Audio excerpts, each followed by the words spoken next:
Good evening, Black people. Welcome to the red carpet of the 2020 Black National Convention. We're so happy you're here. Happy Friday. My name is Gia Peppers, and I'll be hosting the red carpet today. I'm honored to be here. Over the next hour, we'll be counting down to our broadcast and speaking to movement leaders about their power building efforts and what electoral justice means to them. We will also be showing you short clips from our month-long celebration of Black joy and Black power. Today was the blackest day ever. We had the March on Washington in DC. It's National Black Voter Registration Day, and it's the Black National Convention. We have a great panel of folks who have come to talk about our framework, our vision for Black liberation. And at 7 p.m. Eastern Time, we will be debuting the Black National Convention right here on blacknovember.org. So make sure you guys are already, if you're not following us already, please follow Movement for Black Lives on Twitter, Instagram, and Facebook. And if you are tweeting, posting, use the hashtag BNC 2020 or hashtag Black November.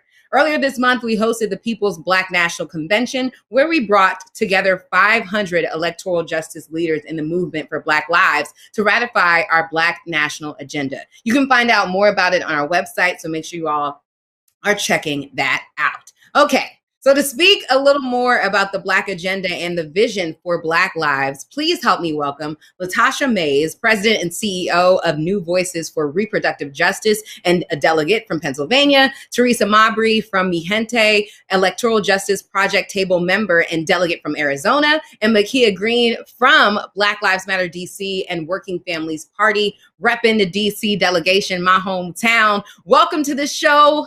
Let's jump into some questions. It's so good to see you all. Hi. Hi. How are you?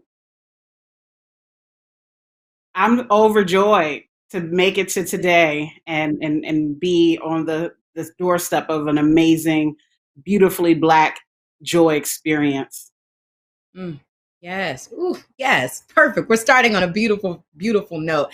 And first of all, I love the hat. The outfit is incredible. But I have to ask you, Latasha, you're a powerhouse from Philly. How are you working with dynamic folks in the Rust Belt to build power for reproductive justice? And what advice would you give to organizers that want to center reproductive justice into their electoral justice work? I am distinctly honored to be the founder, president, and CEO of New Voices for Reproductive Justice. We were founded in Pittsburgh, but we operate across Pennsylvania and Ohio. We're off with offices in Cleveland as well as Philadelphia, which is where I'm from, West Philly, represent. And our commitment and our vision is to expand the reproductive justice movement across the Rust Belt, the parts of America that are considered the middle or the flyover places. But that's where Black people are everywhere. And so we have to make sure that in our organizing and in our politics, that we are engaging Black folks around reproductive justice. Our commitment is to Black women, femmes, girls, and folks. We've been doing this work for 16 years on key issues like Black maternal health, abortion access, as well as ending gender-based mass incarceration, among a host of other issues. Reproductive justice is the human right of us all to control our bodies, our sexuality, our gender, our work, our reproduction, and the ability to form our families. It was really heartening for me and our delegations in Pennsylvania and Ohio. We had the great distinction or honor of organizing the delegations for the Black National Convention. And what we were able to see as a result of that work is reproductive justice be centered as one of the key issues that so many delegations chose as part of the next step. And I don't want to give away too much from the Liberation platform, but we've come a long way. We know Black women created the reproductive justice movement.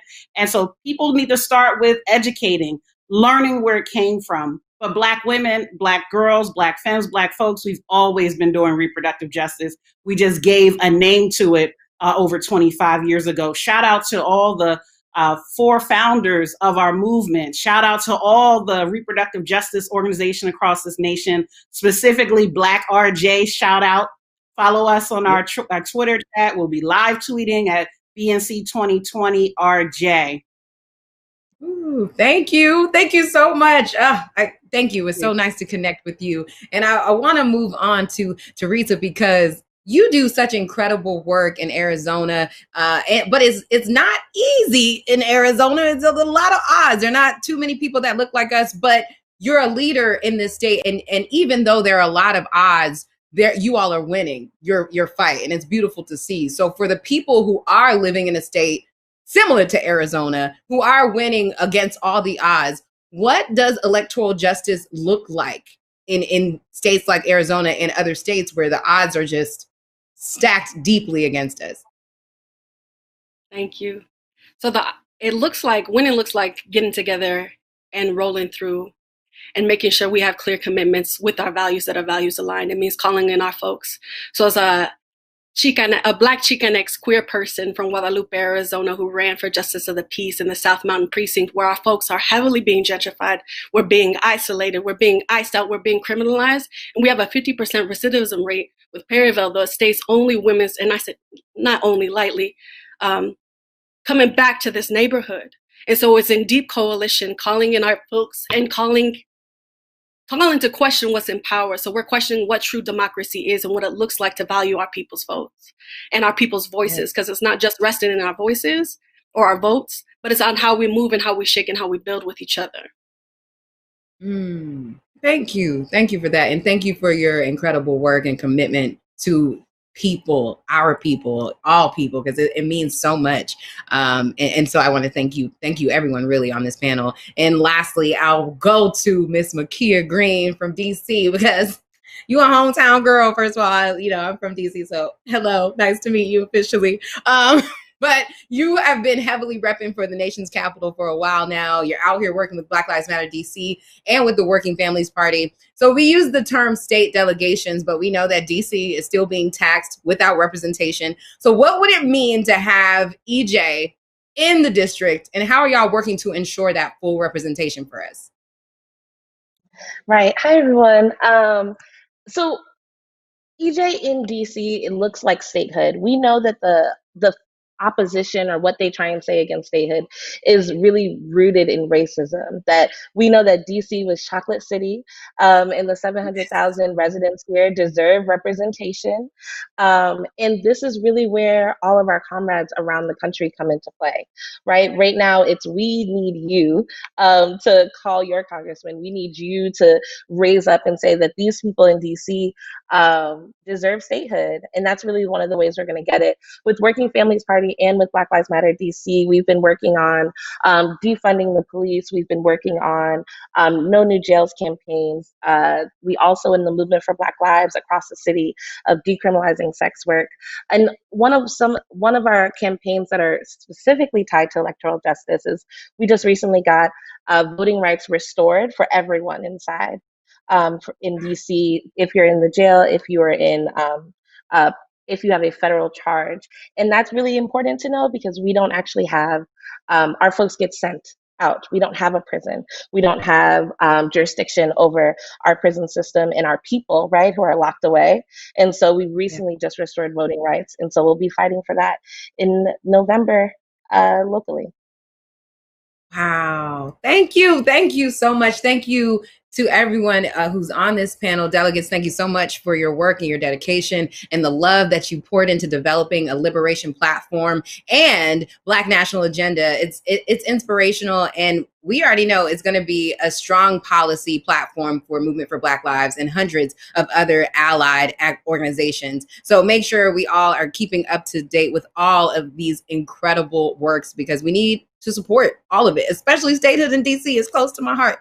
All right, so for everyone here, don't forget we are just a few minutes away from the Black National Convention hosted right here on blacknovember.org. We want you to follow us on social media so you can find us on Twitter, Instagram, or on Facebook at Movement for Black Lives. Also, there's some amazing swag at our new official store. So if you have a moment, please head over to the BNC pop-up shop to get info on our spices, socks, mugs, t-shirts, and much more. All things, anything you need, we got it in the shop. Supplies are definitely limited. and you don't want to be the last person getting it. Okay, so up next, we're going to watch a short video about our Movement for Black Lives Electoral Justice Project League and the work they have done to lead up to this moment.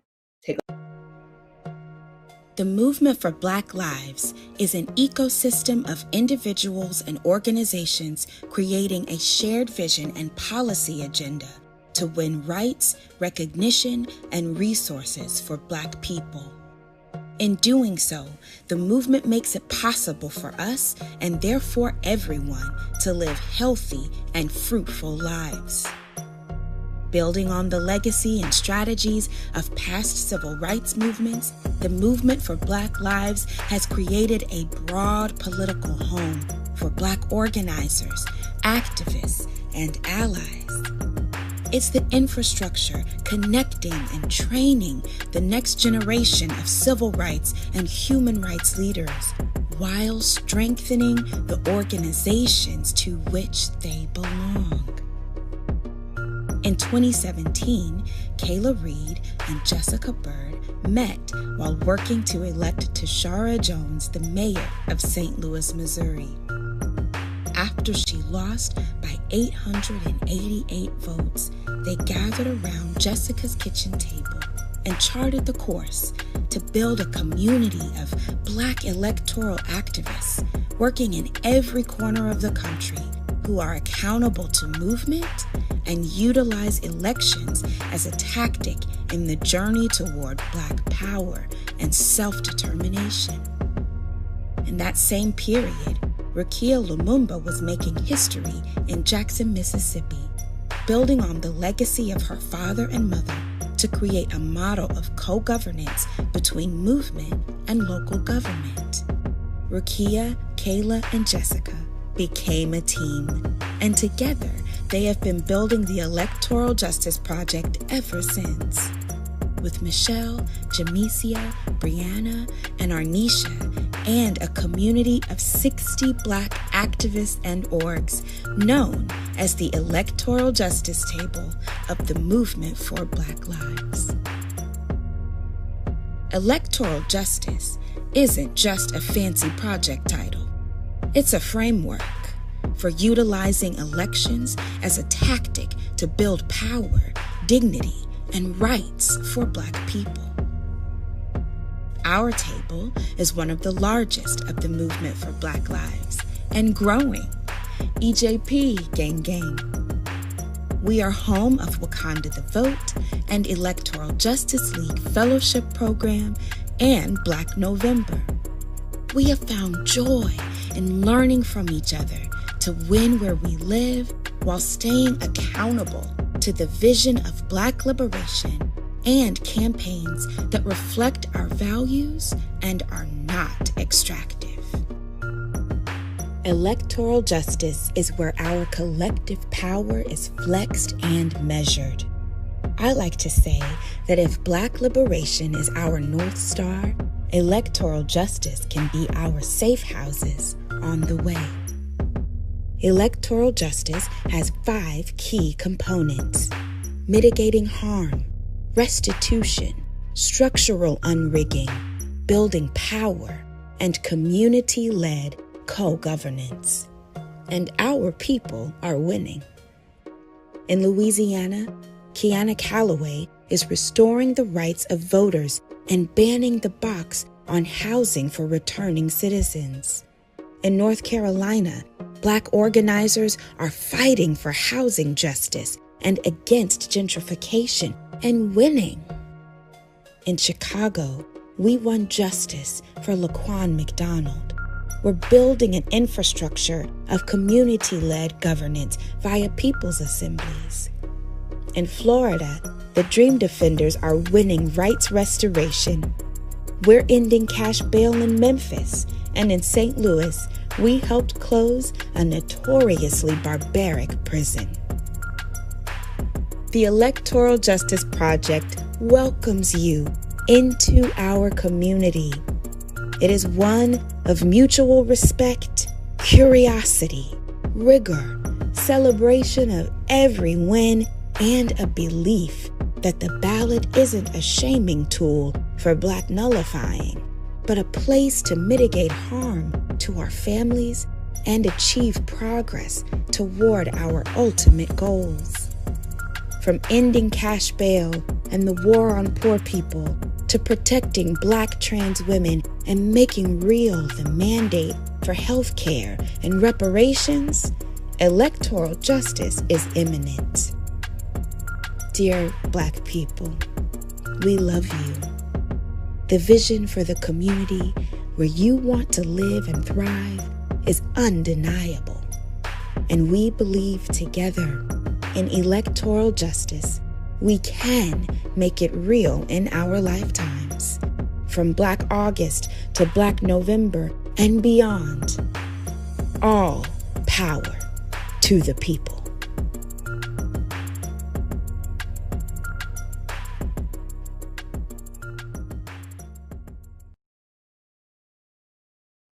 Welcome back to the BNC Red Carpet. We are just 40 minutes away from the Black National Convention. We just watched a video of the Electoral Justice Project League and the work that they have done leading up to this moment, the incredible work. I'm so inspired by seeing that video. And we want to welcome to the stage Jamesia Gray and Michelle Higgins, leaders in the Electoral Justice Project. Welcome, welcome. Hey. It's so nice to see you both. How are you doing tonight? Ooh. Look, We're here. We're feeling we made it. Yes. Thank you so much for being here, and thank you so much for the work you do. And so, I know we only have a few moments, so I want to make sure I get into these questions. So you all are the planners of the BNC, but tell us about the process and what was your role in this particular event?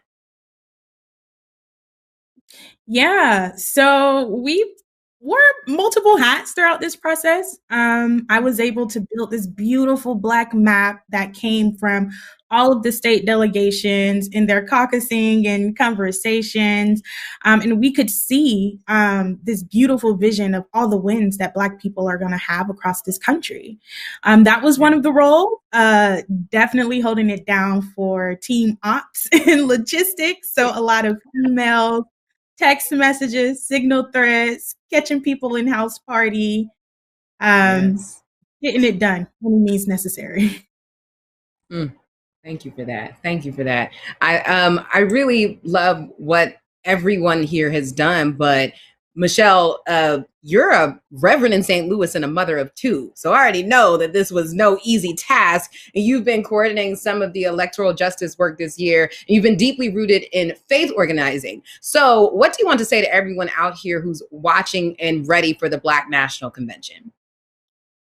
Yeah, I believe, in the words of our co-founders, I believe that tonight is the answer to a lot of our questions. Tonight is the time where hundreds of people, I would say at least 65 people, got together and worked really hard to create the liberation agenda that you're going to see ratified tonight.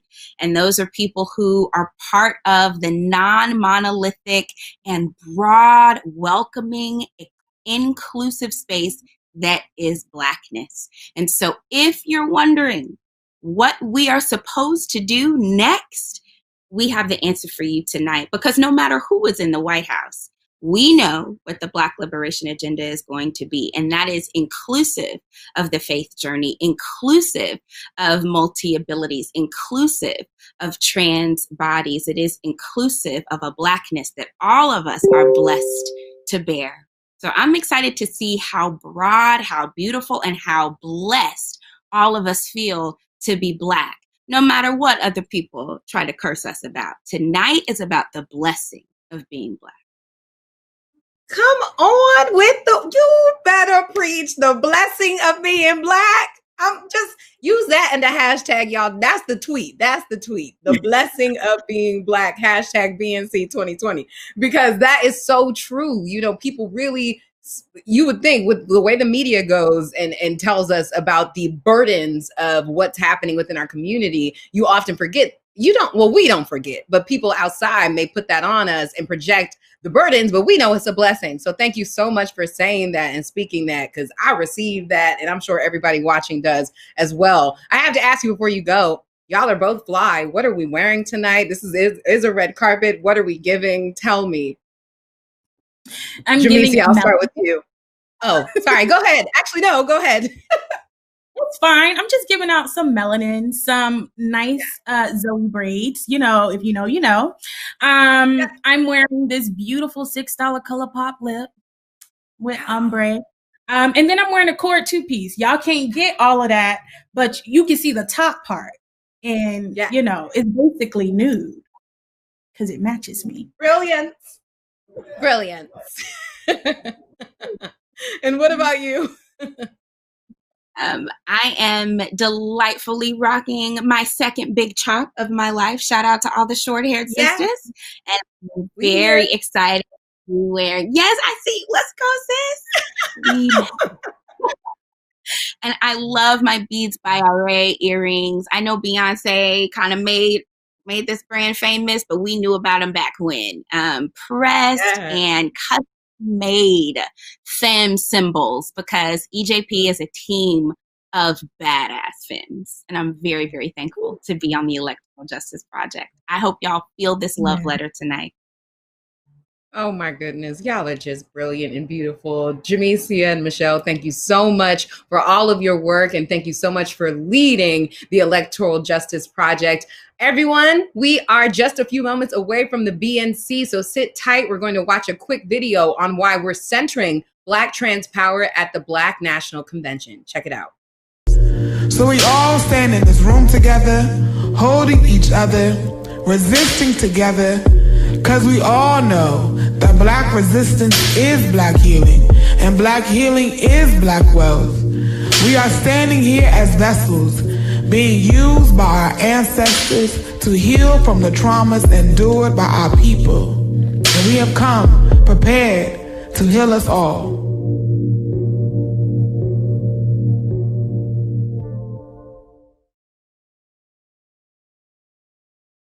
This is Monica. Welcome back to the countdown to the Black National Convention Red Carpet Special. I'm Gia Peppers. Thank you so much for joining. If you are watching, please remember to use the hashtag BNC2020. And I hope you're getting ready for a historic broadcast as we take on an in-depth look at our framing around abolition, ending the patriarchy, freeing the land, global solidarity, Black queer feminism, and so much more. As we continue the evening, we want to introduce two leaders of our movement to discuss these very frames. Please welcome to the stage Monica Simpson and author and advocate Andrea Ritchie. Hi. Hello. How are you? Welcome, welcome. Awesome. Thank you. So very good to be here. Hey, Andrea. So good to see you. You're looking so fly as always, Monica. Thank you. You too, my love. I was literally about to ask you all, what are we giving tonight? What are the looks? I would love to get into the fits. Even I see the background is popping over there. Tell us about these looks for tonight. Sure, I'll go first. I am really excited to be wearing one of my favorite designers, this amazing Black woman. She is based out of Los Angeles, California, Zelie for She. She makes beautiful clothing for us powerful, full-figured women. So I'm wearing her tonight. Jewelry that I brought in from South Africa as well. So I'm trying to, motherland drip on me and give love to the Black fashion designers out there at the same time. So that's what I'm trying to give you tonight. Motherland drip on me. Yes, I heard it. It's beautiful. That is so beautiful. And Andrea, tell me a little bit about what you're wearing and giving us tonight. Well, actually, I'm wearing earrings from New Orleans, Mwende Ketwiwa's earrings straight from Kenya. And I'm wearing actually my mother's dress. My mother was probably at her highest level of political engagement at the time of the first Black National Convention. And I hope that she's watching tonight from the ancestral realm and that she's learning, growing, and cheering for all of us. So I'm bringing her to the stage. I share. That is Yes, Ashe, and that is so brilliant and beautiful to start. And I know this isn't, a planned question, but I have to ask you, what do you think your mom would say right now about this movement, about how we're approaching it? What do you think her thoughts would be? I think as a survivor of violence and as a Black woman, she would be proud of how many of us are leading and demanding safety for people like her and people like my grandmother and people like the women in my family who did for themselves, made safety for themselves, and made their way out of no way. And I think she'd be proud to see so many of us room leading this movement and bringing a Black feminist lens to the work. She always called herself a women's lib, as well as someone who believed in justice for everyone. So I think she'd be pleased to see us all here today. That is so beautiful. I love that you inherited that same beauty and strength from your mother. You're carrying on her legacy well. So it is so nice to have you here today. And I want to actually go to you, Monica, because you're a leader of the policy table and Sister Song. So tell us about your people and tell us why RJ is so important as we talk about Black politics. Absolutely.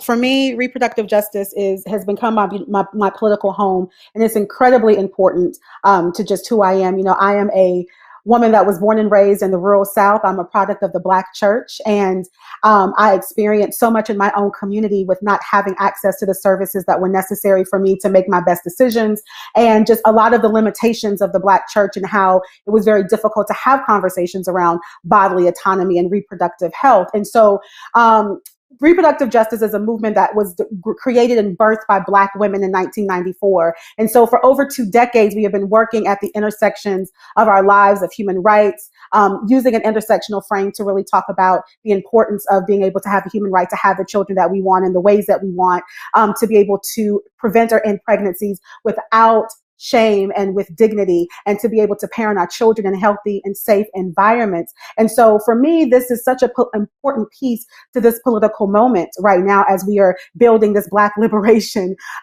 movement and platform, because we can't have Black liberation without reproductive justice rooted in the foundation of that work. And it's important because, also our issues are the most legislated right now. We've had to go before the Supreme Court on 2 different occasions around an abortion case, abortion ban, sexual and reproductive health in this country. Black women are dying at a staggering rates with maternal mortality in this country. And when we see so many more things that are coming at play, and we just had to witness 3 young boys lose their father not lose their father, but see their father shot in front of their eyes, right? Like all of these are issues of reproductive justice. And so we are centered on those policies and moving that work forward in our communities. And it's critical to Black liberation. And so again, that's why it's important to me. And those are my people who are committed to that work, and people who are committed to singing songs that like Cardi B and Megan Thee Stallion put out called WAP, and realizing it's a good bop, but it's also a beautiful political education term. Do you feel what I'm saying? I feel you. And I love how Cardi has been trolling all the Congress women on the other side who have been accidentally coming and hearing the song. Like, stop it with the accent. It's a bop too. You like it. Right. Thank you for that, Monica. I really love that answer. But I wanted to ask you, Andrea, so what are your thoughts? Because you're the author of The Invisible No More Police Violence Against Black Women and Women of Color, and a part of a power group of leaders that are leading the Say Her Name movement and abolition work across the country. So tell us what you hope people walk away with seeing the intersection of gender and racial justice.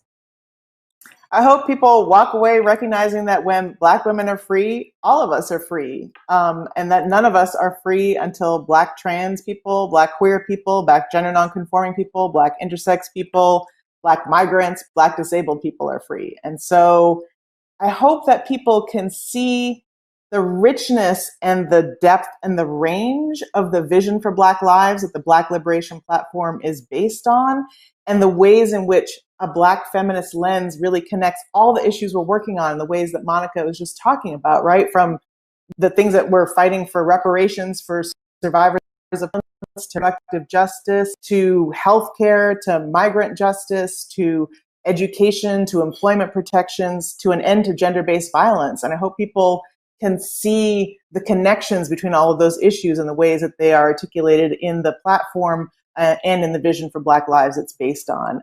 And I really also hope that people can see that justice for Breonna Taylor, for instance, doesn't lie in the system that killed her. It lies in transforming the conditions that made it possible.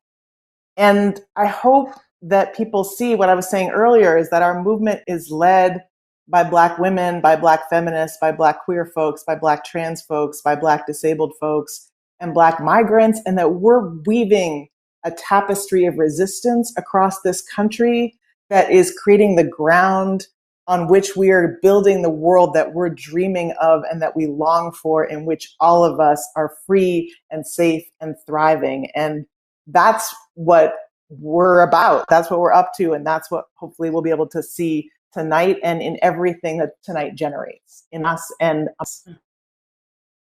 Oh my gosh, I really love that quote, what you just said about weaving the tapestry of resistance. That is such a brilliant and beautiful thing to, I would love to quote, put that above next to Stevie, because that just means so much to what this moment is. And I know so many people are already so tired of what this year represents and what this year has been for the Black community. And for those who are suffering burnout, and for those who are not really ready to stay in the fight, what advice would you give to them about getting back into it? Because at this point, it's all hands on deck, and we really can't afford to let the burnout affect us in a way that we stop moving altogether.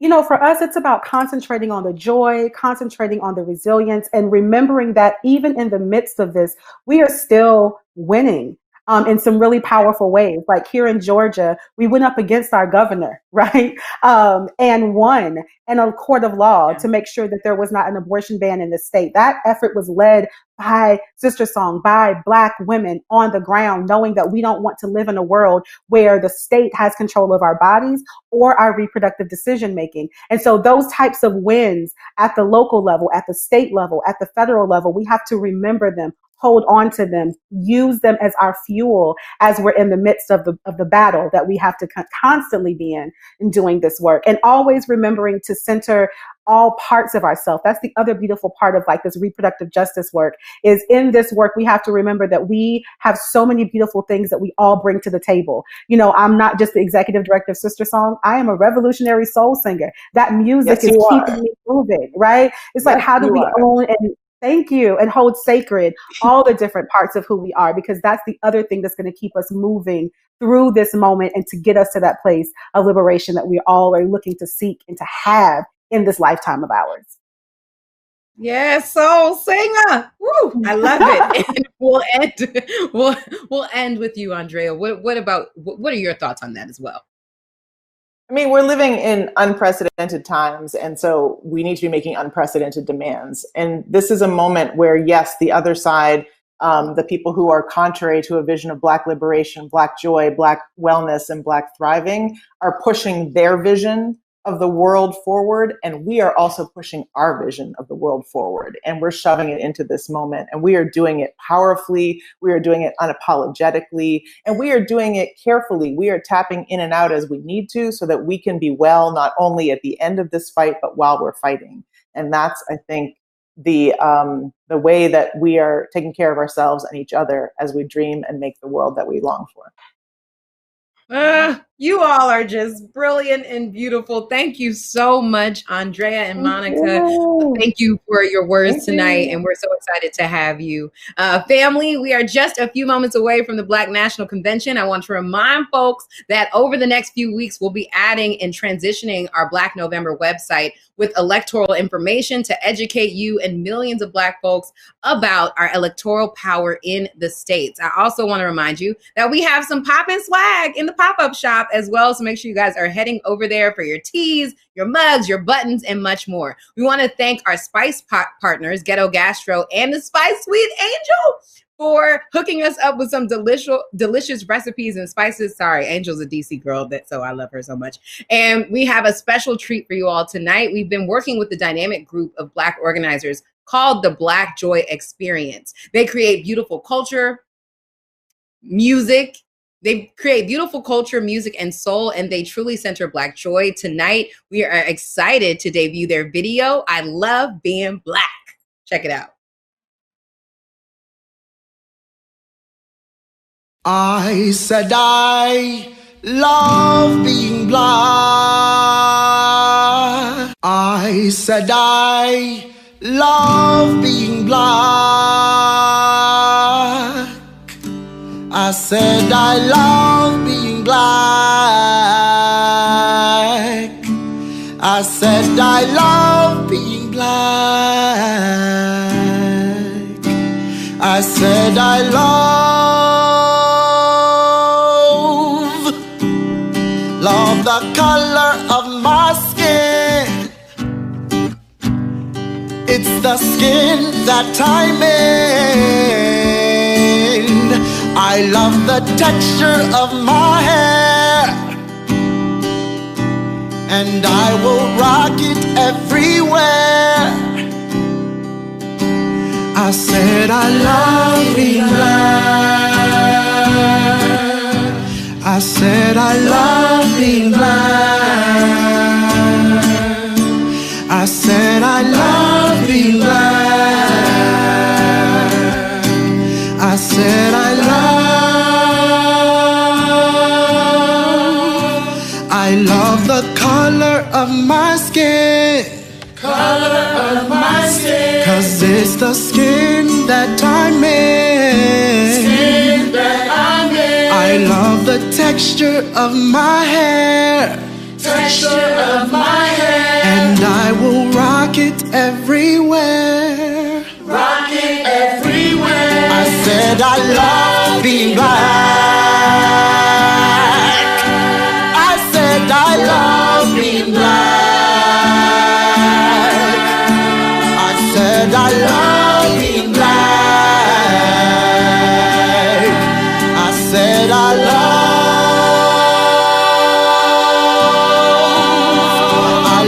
the color of my skin.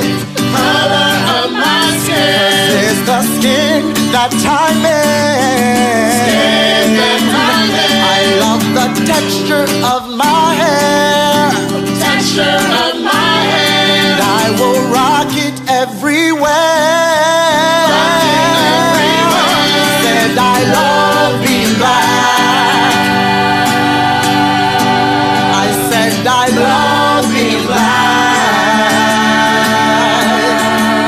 I said I love being black. I said I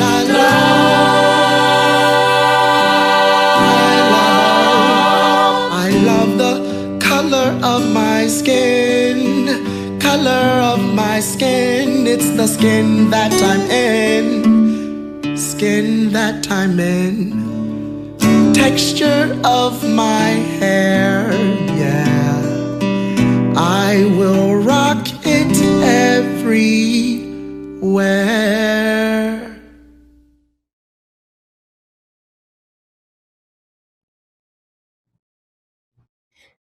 That was such a beautiful song. Up next, we have two women who work very hard every single day to ensure Black folks have electoral access and representation. Please welcome to the red carpet, Judith Brown Dianis, Executive Director of the Advancement Project, and Adrian Shropshire, Executive Director of Black Pack.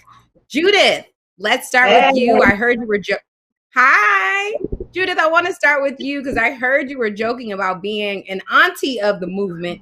You were coming off with a special drink tonight. Do you have that drink? What are we drinking? Yes. Well, in auntie style, I have a Cosmo and more for after so that I can watch the convention in style. I live for you. Do you also have a Cosmo, Adrian?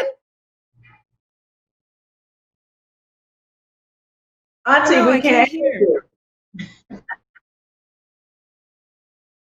See, that's auntie style. See, that's that auntie. Well, okay, I'm we trying live. to play my role here. I'm trying to play my role. I knew Judith was going to be drinking, so I decided to join her because she drinks the same thing all the time. Woo. I love that. I love it. I love when a woman has a drink, a go-to drink. But thank you all so much. I love it. Thank you all so much for being here. And both of you all are working every day to mobilize voters and ensure they have access, knowing that we are in a battle about vote by mail versus in person. How are organizations like yours protecting our vote? And Judith, I'll start with you on that. Sure. So first of all, I'm really happy to be here. I've been waiting for this moment. I'm excited about the convention. So Advancement Project is working with grassroots groups across the country to eliminate barriers to the ballot. And so this is the first time that we're going to be voting in a pandemic. And we know that people should not have to give up their health in order to exercise their right to vote. And so the work that we are doing is, first of all, working at the local level with election officials to use their discretion so we can have things like drop boxes and drive-throughs to drop off those ballots. We're also pushing on them to make sure that they don't reject those people who vote by mail, that they don't reject them for signature matches. And so we're pushing at the local level and actually hoping to be working with M4BL in training up people across the country to do this advocacy with local election officials. And then I think the other thing that's really important in this election in a pandemic is that we've got to just be able to make sure that our people know how to vote. The rules are changing. United States Postal Service, they're trying to dismantle that. And we need to understand they're doing this for a reason. They want to silence us. They see how powerful we are. They see us in the streets. They know that we know how to go to legislatures, how to go to school boards, how to go to city councils, to abolish the police. And so they want us to be quiet. And one thing that they want to do is shut down our vote. And so we're going to be also making sure that voters understand how to vote and have options. Not only is there vote by mail and how to do that and what kind of ID you need, but if you're going to vote early voting, here's what you have to do. And I just want to say this, we need a Black parade to the polls. We need to show up, show out. There's a lot at stake, and we need to make sure that our people understand how to do it, that we set up picnics, that we have a good time, but that ultimately we stay and we cast that ballot. Because one thing we know is there are a lot of people who are counting on us to not cast it. Yes, thank you. Thank you for that. Adrienne, what about you? What do you have to say on this as well? Well, I would just pick up a little bit from where Judith left off. I mean, part of the work that we're doing right now is to make sure that people have the information that they need to be able to cast a ballot. And so we just passed our 3.5 million mark in terms of the number of Black voters that we have been in conversation with.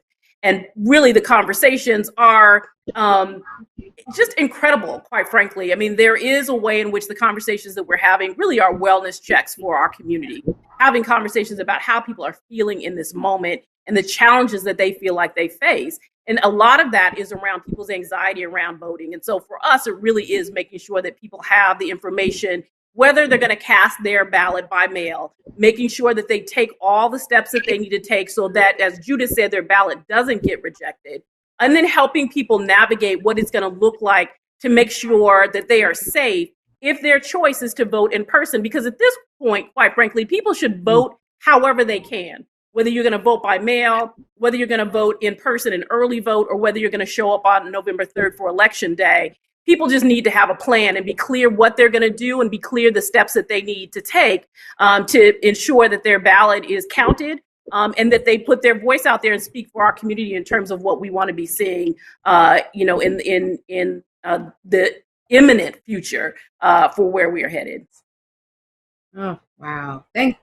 Thank you all so much for your work. Thank you all so much for being here tonight. I wish we could talk more, and I'm sure we will, but thank you again for both of you for what you all do. And we know that in 2020, we're going to need organizations like the Advancement Project and the Black Pact to lead the way in ensuring that we have equal access and representation. And speaking of representation, for our BNC and pre-show, we wanted to ensure that we do everything we can to center disability justice in our movement work moving forward. We still have work to do, but watch our video on why disability justice has to be central in our work.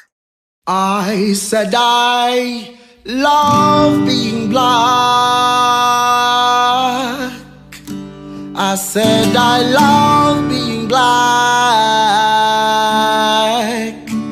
I said I love being black. I said I love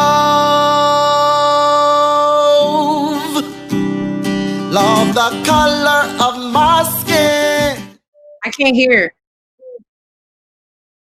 Oh, I don't know. I cannot hear. Well, welcome back. So welcome back to the special red carpet for the pre-show for the Black National Convention. We're less than 15 minutes away from the Black National Convention, and we've been speaking to a dynamic Black leadership who are deeply enveloped in Black liberation, freedom, and electoral justice. We had a little technical snafu there, so please, this is live. Stay with us, bear with us. But while we are moving on, let's welcome to the stage the author of the Defeat Black Power, Civil Rights, and the 1972 National Black Political Convention civil rights leader and vice president of the Diversity and Community Engagement at the University of Texas at Austin. Welcome, Dr. Leonard Moore. Sister, good evening. How you doing? Good. How are you? I'm doing well. I want to give a shout out to my former student, Chanel Matthews, who's been really involved in organizing this. I taught her like 04, 05 in Baton Rouge, Louisiana at LSU. And she knew I was always tight on the race piece, but she challenged me to pay more attention to gender and the experiences of Black women. And I am forever grateful for her challenging me and making me a better man. Ooh, wow. Yeah, Chanel is everything. So I totally agree. And thank you, Chanel, for challenging that. Dr. Moore, you're a professor and a historian, and you wrote a book on the 1972 Black National Convention. As you prepare for the 2020 version, what should we know about the history we are inheriting? Understand that the first National Black Political Convention was actually in 1831. And it was triggered by free Black folk in Cincinnati. They were getting together to talk about job competition. And so from 1831 to 1864, you got free Blacks in the North principally getting together to talk about how do we free our 4 million enslaved brothers and sisters in the South, but also to talk about their own issues, housing, education, healthcare, things of that nature. So understand there is a long tradition of Black folk getting together, talking about, creating a Black political strategy and how to move the community forward. That is so brilliant. Thank you so much for that. And lastly, at the 1972 convention, their sticking point was around segregation versus integration. In 2020, what do you think our sticking points are? I think we got two. Number one, I think we have to move beyond symbolic representation. Just because somebody's Black does not mean they'll represent your interests. And I've seen sometimes a Black elected official can do more damage to the Black community than anybody else. And I would say, secondly, Gia, we need to have an open and honest conversation about the increasing class divide in the Black community. And particularly, I'm talking to the Black intelligentsia and the Black middle class. Whenever the people take to the streets, the Black intelligentsia get book deals, consulting contracts, speaking engagements, job offers. But we got to be careful that we don't become a surrogate for the Black poor. And let me tell you what I'm talking about. We got some serious class issues in the Black community that we need to deal with. And too often, and I've been guilty of this, too often, although we mean well, the Black middle class often speaks on behalf of the Black poor. And we got to pull back a little bit and understand that if that ain't your experience, if you didn't come from the streets, then I believe people can speak for themselves. So at some point, we got to have an open and honest and a brutal conversation about the Black middle class and the Black poor. Wow. Thank you so much for that, Dr. Moore. And thank you so much for being here tonight. Everyone, please make sure y'all get the book. Okay, folks. So Dr. Moore talked about, thank you. Dr. Moore talked about the conditions we were living in 1972 and the parallels to today. Like in 1972, we had real policies to improve people's lives that Black people wrote and organized. And today we have some of the same policies. Check out the Breathe Act policies and how we are working with elected officials, working with elects by Congresswoman Ayanna Pressley to make sure these policies become a reality.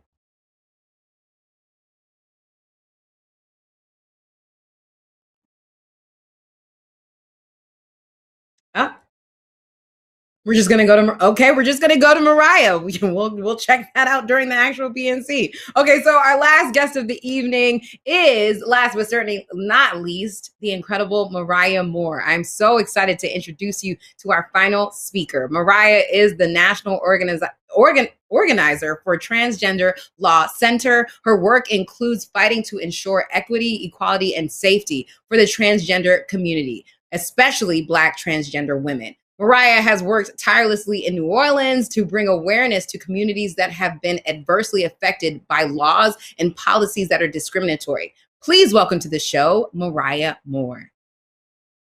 Thank you so much for having me. Hi, Mariah. First of all, you Hi. look beautiful. Thank you. And I wanted to know, how's everything going down there with the hurricane? We've been praying for y'all and thinking of you all. How's everything going down there? Everything is going fine. You know, the Hurricane Laura, she bypassed us. Definitely praying for our communities in Southeast Louisiana and Texas. Thank you. And I'm glad to hear everyone is doing well. And this is, the 15th anniversary of Katrina.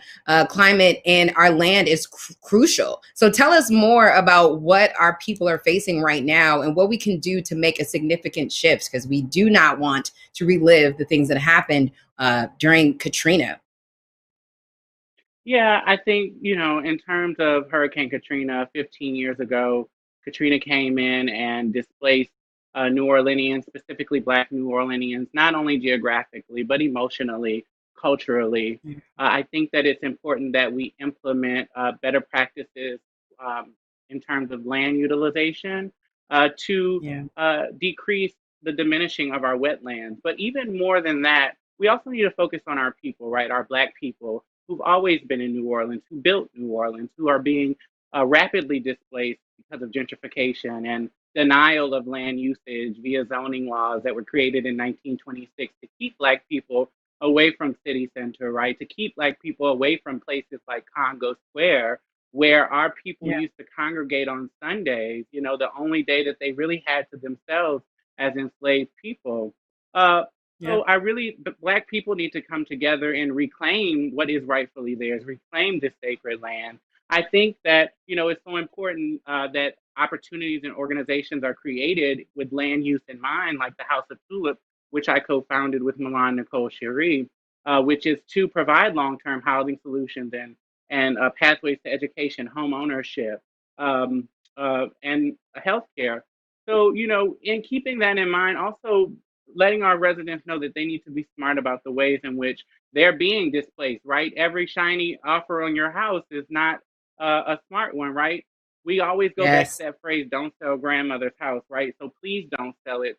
You know what? They're going to come up with a way to save our coastal shores. But what they want is for us not to be here when they do that. They want us to be elsewhere. They want to move us out of what we've created, this beautiful cultural, rich cultural city that we've created. And they want to take it for their own, right? You can't even afford an apartment in the worst spots in New Orleans right now as a result of redlining and gentrification. Your credit is no longer good enough to buy a home in New Orleans. It has to be paired with substantial capital. And so those are some of the ways in which, I think about saving the land in a more humanized approach, right? How are we going to stay on this land, right? How are we going to continue to work this land? Yes. Well, Mariah, thank you so much for being here. We are only a few moments away from the live show, but I just want to thank you for being here and thank you for your work. Everyone, in 1972, over 8,000 Black leaders and activists guys, okay, we're going to head straight to the show because it is 6:59. I was going to wrap it up real nice with a bow, but thank you all so much for being here. And it is time for the Black National Convention. I hope y'all are lit. I've been Gia Peppers, and I'll see you guys next time. Oh God, I need to belong to someone. I miss the breath of a kiss.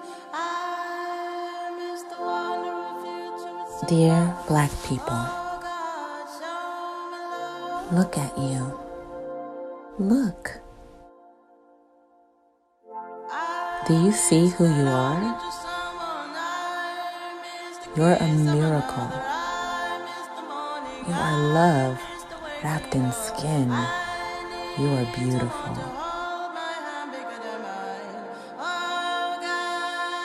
Dear Black people, you've moved mountains.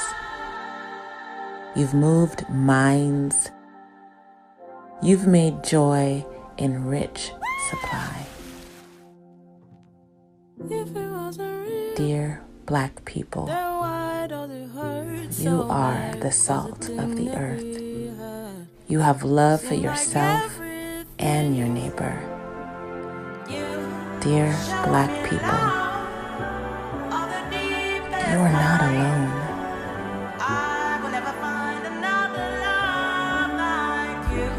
You have people.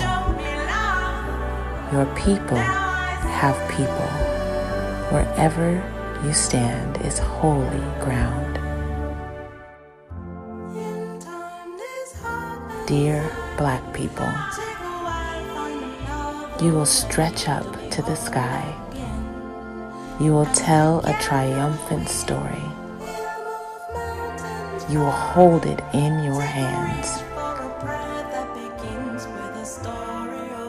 Dear Black people, your freedom means the freedom of the world.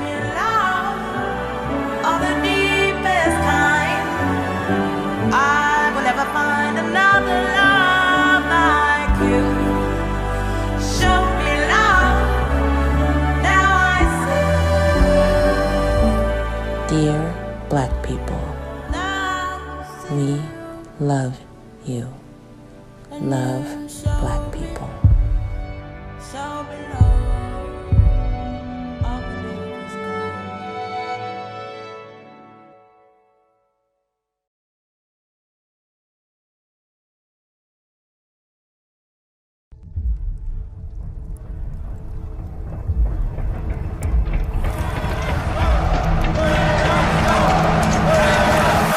Say, what time is it? Nation time. And what's gonna happen? The land's gonna change. I want my money back. What has America done for me? Nothing. When you oppress a people, all we gonna do is blow up in your face. Oh my God! Buildings beginning to collapse. No formula, no order. Let's intimidate these people, and by making them stand in the race. 11:42, and we're still waiting tomorrow. If I could have that half of my life, no fear. We still got from now to November, can prevent this from happening again. It's a future where everybody has what they need, what they deserve, what they want. Just to remind you of why we're here.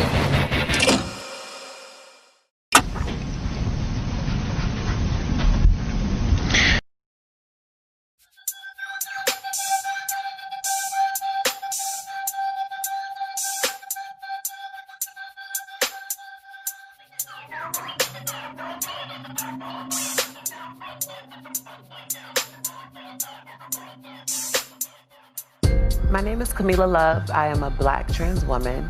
I am 20 years old. I am an artist and a resident of Minneapolis. I'm a friend. I'm a sister. I'm a colleague. On June 1st, Ayanna Dior was attacked by a mob of people. In response to this, I was outraged. I decided to speak out because Black trans men and women are attacked on a daily basis and targeted.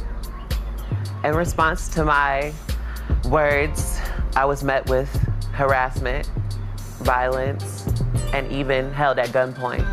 This is a call to action. You can provide resources by giving up your space, your time, your assets, your money, food, shelter, water, clothes, love, respect. We do not need guilt. We need action.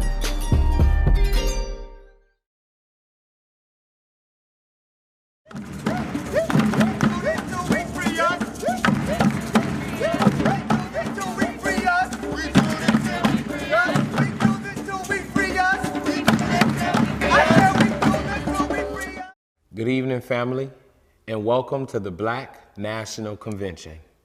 My name is Phil Agnew, and I'm here in Miami where I live and organize. I'm a founding member of the Dream Defenders, an organization founded out of the demand for justice for Trayvon Martin in 2012. Since then, at least 5,000 people that we know of have been murdered by the police in this country. Just a few nights ago, Jacob Blake was shot 7 times in Kenosha County, Wisconsin. His children were watching. Thankfully, he is alive and stable, and we uplift his healing. It's time for us to organize to put an end to the physical, emotional, economic, and political violence against Black people in this country. Now, this space was inspired by the 1972 Black National Convention held in Gary, Indiana. That convention brought together delegates from all 50 states to create a Black national agenda. It sought political clarity, and they hosted crucial debates on the various strategies towards Black power and Black freedom. Now, Shirley Chisholm, unbought and unbossed, had just announced her run for president a few months earlier, and just like today, there were a lot of different opinions. We honor that spirit by forging our own principled debates tonight, and we're going to tell our story on our own terms. You just saw 2 pieces of brilliant work. Our promo was created by Black British filmmaker Jen Nkiru, and the second piece comes to us from Minneapolis, where Sister Camilla Love is laying down a mandate and reminding us that all Black lives matter. Today, I'm also here to support my 2 sisters and co-hosts, Angelica Ross and Kayla Reed. Together, for the next 3 hours, we're gonna guide you on a journey where we freedom dream together and work to build Black power. And on that note, I'm gonna pass the mic to my sister Kayla in St. Louis. Welcome. My name is Kayla Reed, and I'm the Executive Director of Action St. Louis and one of the co-founders of the Electoral Justice Project of the Movement for Black Lives. And tonight, I am one of your co-hosts. 6 years ago, my life was forever changed. On August 9, 2014, when Michael Brown was killed by a police officer here in St. Louis, Missouri. I came out into the streets along with my community to protest, and we've never left. We are still here. August 28th is a major day in Black history. Today, in 1955, Emmett Till was murdered. In 1963, 250,000 people attended the March on Washington. In 2005, Katrina touched land. In 2020, August 28th is the day where Black people are gathering to roll forward a new agenda for Black liberation. We are convening under the weight of a pandemic with 180,000 lives lost, an authoritarian federal government, and white nationalist forces empowered by the current president to stalk and harm Black dissenters. It is not enough to simply utter the words Black Lives Matter. We demand more, so much more. Who will defend and protect Black lives? Who will present a bold and clear vision for our bright futures? We will. Now over to Angelica Ross in Atlanta. Welcome to the Black National Convention, presented by the Movement for Black Lives. Woo! On behalf of millions of Black people of all ages, genders, abilities, and ethnicities, we are so glad you are here.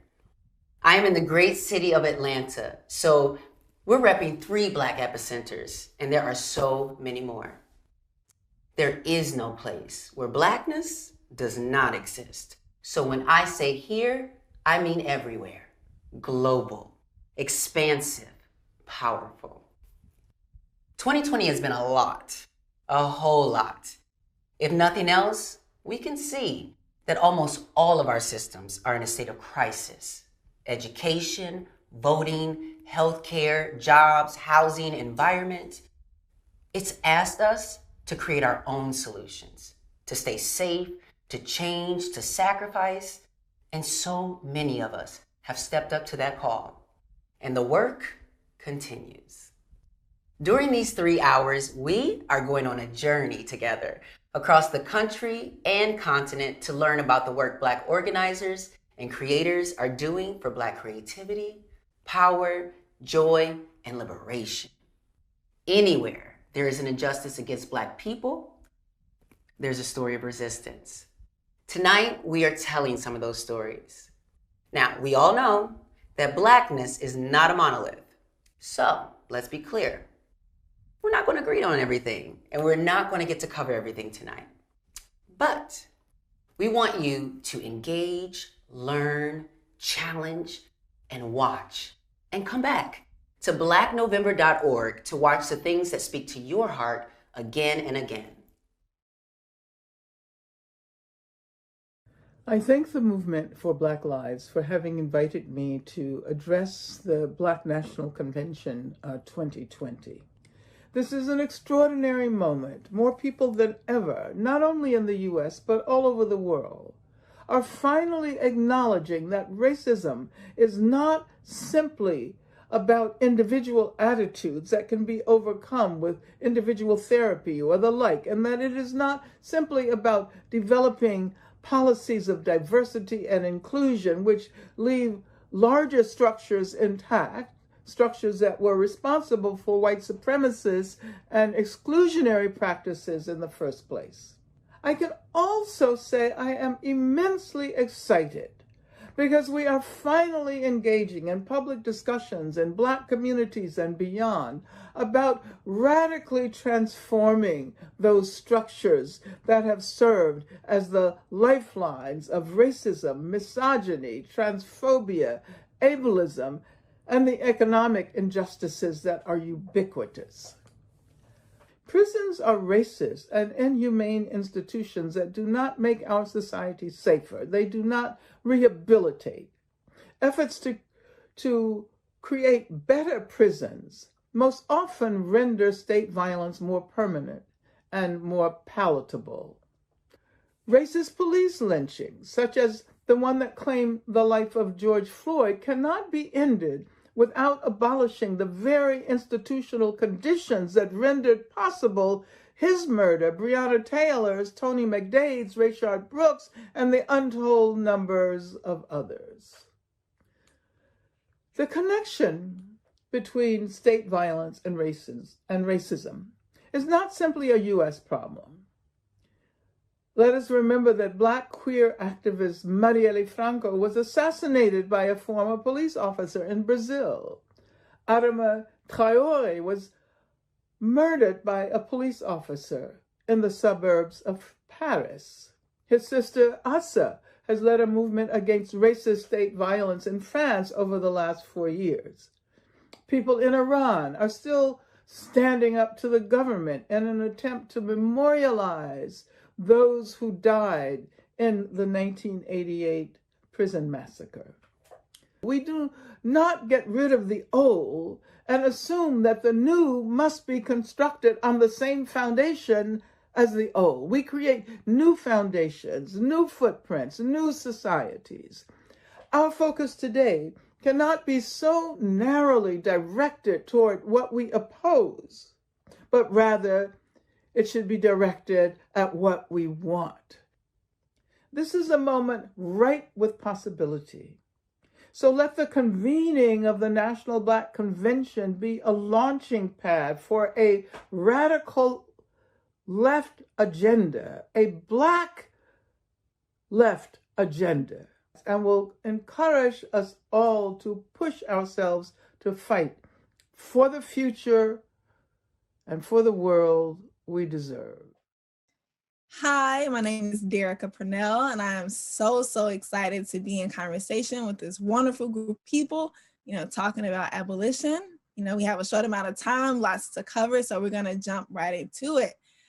So very first question, for someone who's never heard of abolition, who's watching all the protests in the streets, who's seeing defund painted all across Black Lives Matter, what does abolition mean? Abolition for us is working, centering ourselves in community-led, people-led processes that are outside of a current system of police, jails, and prisons, and doing that work to figure out through transformative processes how we get to something, what different looks like. TL, would you like to answer also? What does abolition mean to you? Hey, thanks for having me. So For HERD, our organization views abolition as disabled people being able to fully live with all of the rights and supports and access and love that they need to thrive and survive. We understand abolition, disability justice as a requisite for abolition. That you cannot understand abolition without understanding that the United States government has always used constructed ideas about disability, delinquency, and dependency, intertwined with constructed ideas about class and race and criminal, right, to cage and disappear undesirables. And so we understand every single issue of inequity and injustice as a disability rights and disability justice issue.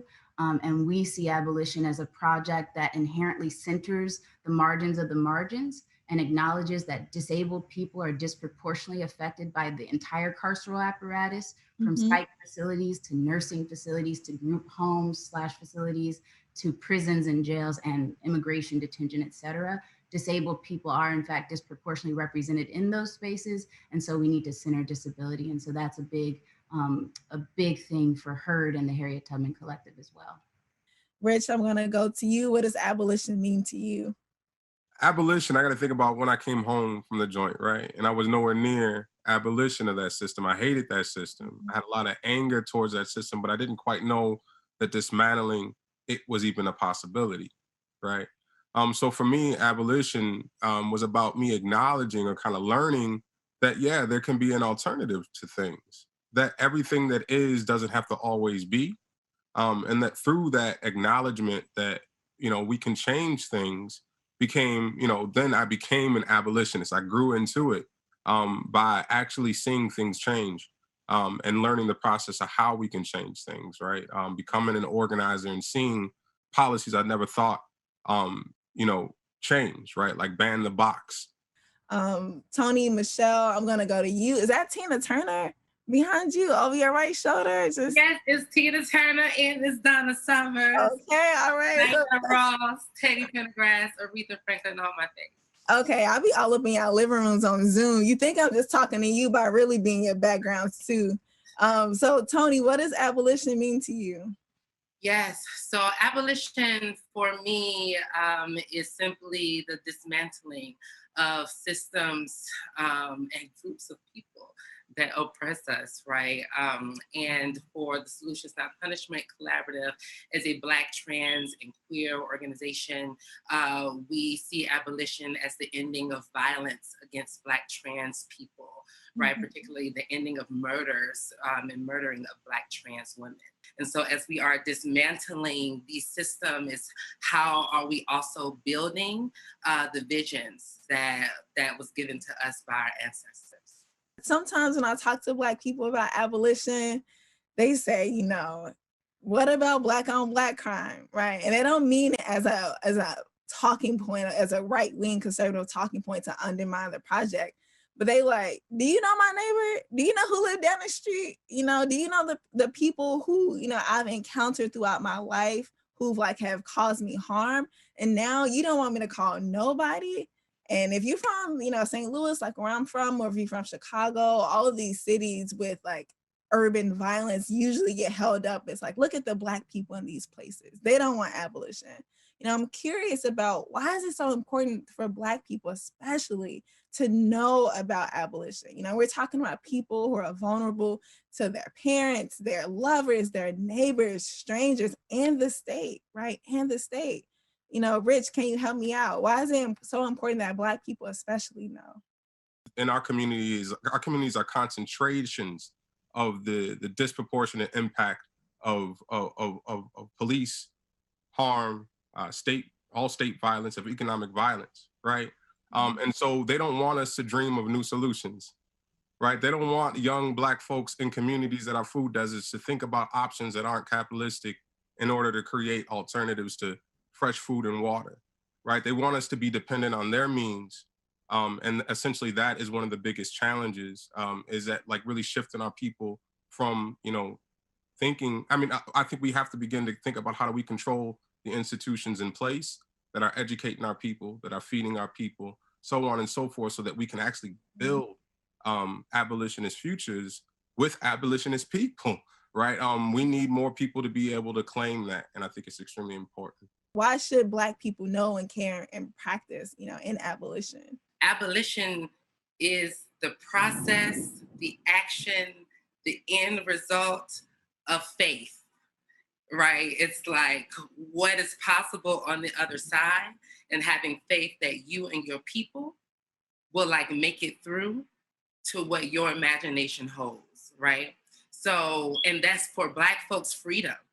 Andrea, oh man, I'm so happy that you're here and you talked about abolition organizing, and you do work with people who are currently and formerly incarcerated, because we are and for years at this point have been in a moment with, people who are directly impacted, who are finally getting an opportunity to speak up around, what are the solutions around criminal justice reform? As directly affected people who had the experience of incarceration, whether currently or formerly incarcerated people, we really, over the past 10 years, worked diligently on creating the space at the table, at the policy table, at the information table, at the academic table, at all of these, at the research table, to not just be the story, not just be the person that's brought out to be on this panel to talk about all of the really heart-wrenching and ugly pieces of our lives that landed us on a prison bunk.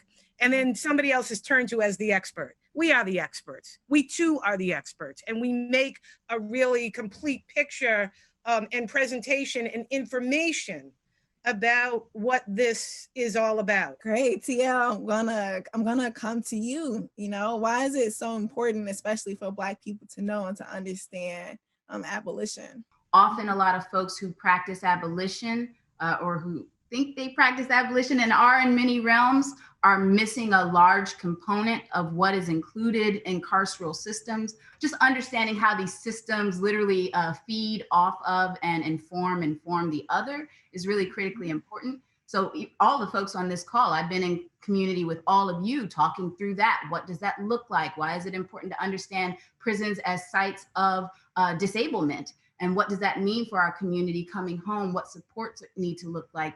What does abolitionist organizing need to look like, considering that disabled folks are disproportionately affected by carceral systems? So for me, it's like those everyday one-on-one conversations. My organization has been doing a lot of work with a lot of prison abolitionist organizations to get them up on this disability justice practice and language. So that's a lot of our work, and it's hard work, it's tough. But we're in the struggle, and we want to make sure that everyone is freed. Free all our people means free all our people. No coerced treatment for supposed drug addiction, et cetera. All of that is forms of incarceration. And when we play into that, we're playing into the hands of the carceral system when we say, don't incarcerate, just put them here, just throw them there, just label them with this disability. So that's the work for me. Sometimes when I hear people talk about cutting, the jail population by half, it's just like, well, there were 3,000, 3,500 jails, there's almost 2,000 prisons. The institutions you named, the psychiatric, coerced psychiatric facilities, there's drug courts, there's so many people who are on parole and probation. There's not correctional control, but it's carceral control. This is not including the foster care system. This is not including the school to prison pipeline. So there's so much opportunity to resist and to dream and to have alternatives and to create new societies altogether. So I'm so happy that you mentioned the scope of the systems that we're up against, because there's a lot of hands that we need on this freedom plow, right? And so thank you so much. And before we hop off, before they move on to other sessions, I'm so curious, what does winning look like to you? Hey, this is TL. For me, winning looks like folks fighting for liberation of all types are literally one and the same, that there are no separations between them. And folks are really thriving and living, and no more cages, no more incarceration of any type, that we quite literally have rest, right? I feel like rest is something that Black people have long since deserved, and we have paid dues that we never owed. And we're still paying on those unowed dues now. And it's time for that to end, and it's time for reparations. So all of those things look like winning to me, and getting everybody home with us and living free. Us looks like the implementation of all of the pieces of our abolitionist work that we do under the infrastructure of reimagining communities, our participatory defense, participatory budgeting, our cooperative business fund, our liberation political training project, our clemency project, and most importantly, our Transform Harm project. Okay, Tony Michelle, bring us home. What does winning look like to you? Walking beside all of these amazing people and their visions and plans and strategies to win. That's winning to me, number one. Y'all need to go on tour. Like this for y'all organizations, y'all need to take this on the road. This is so good. I feel so honored to even be in conversation with each of you. And I'm so grateful that all of you doing your organizing work. And I think we made the time. So thank you. Thank you for joining the conversation.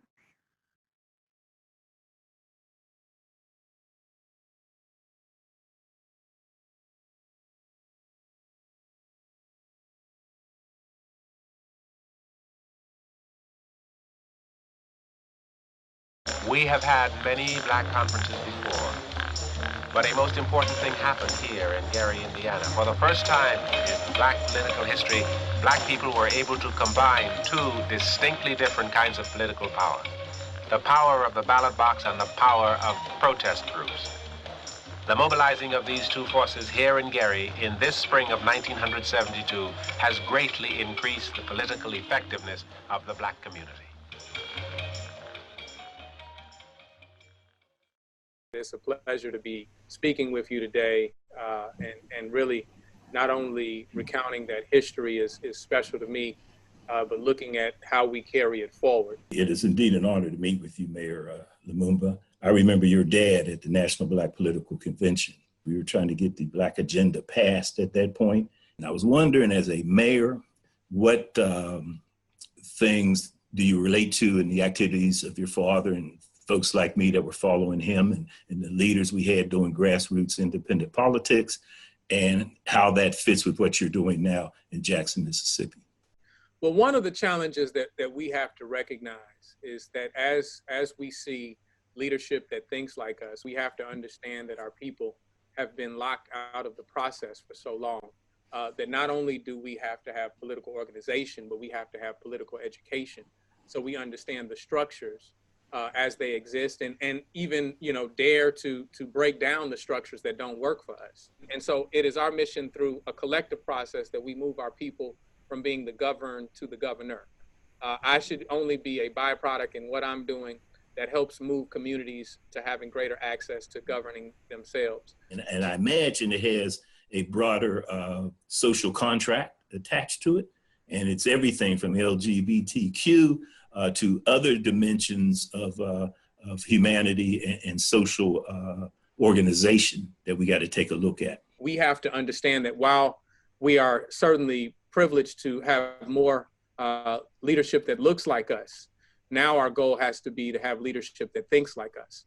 And so I encourage our communities to turn this political process on its head and re-envision how we draft our own agenda instead of, electing people who tell us all of the wonderful things they can do on our behalf. We create our own agenda and draft the people who represent or who subscribe to the agenda that we have collectively put together as a community. What were some of the things that you can recall about 72 and what came out of that movement, the primary takeaways? We had organized folks from all over the country, and I could see that there was a tremendous body of our folk who wanted liberation and believed in independent politics. And what I would hope, what we see now, is that the same type of energy can be harnessed like it was in the 60s. I want to thank you for being my elder and having a history that allows me to stand here today. There's an African proverb that says that someone is sitting in the shade today because someone thought to plant a seed a long time ago. I appreciate you, brother. Yeah, I appreciate you too, man. Keep up the good work, building independent infrastructure that's Black controlled and owned is the name of the game.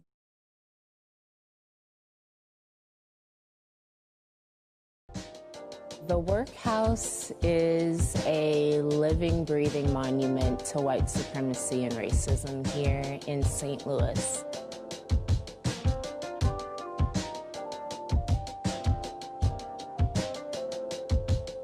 The workhouse wouldn't exist without cash bail.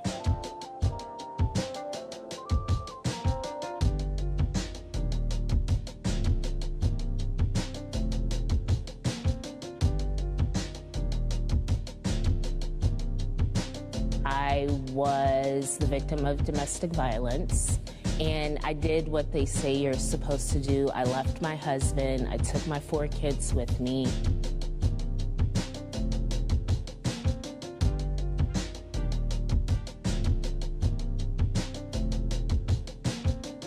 I've never felt less human, less deserving, had less dignity. This particular facility is also well known for having really horrendous conditions, abusive conditions, abuse by jail guards, and that's almost synonymous with the workhouse at this point in St. Louis.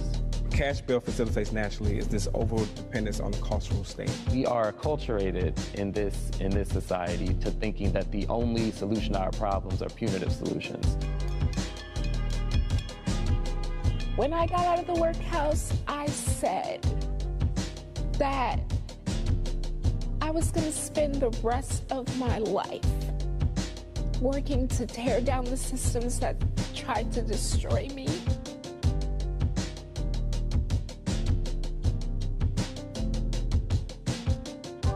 So now I'm just like, so what's next? What are we doing next?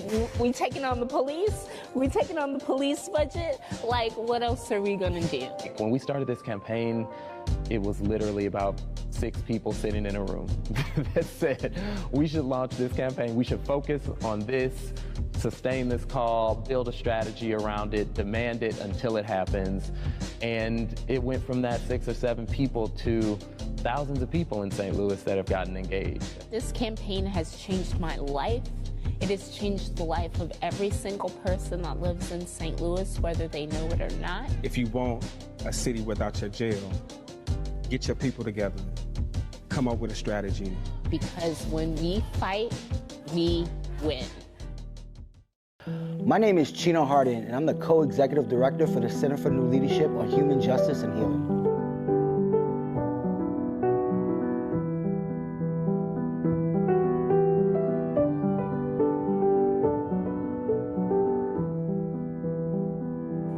It's not just Trayvon Martin and George Floyd. There's a lot of people that wasn't on camera that got killed by the police. Look, they got us caged off like animals.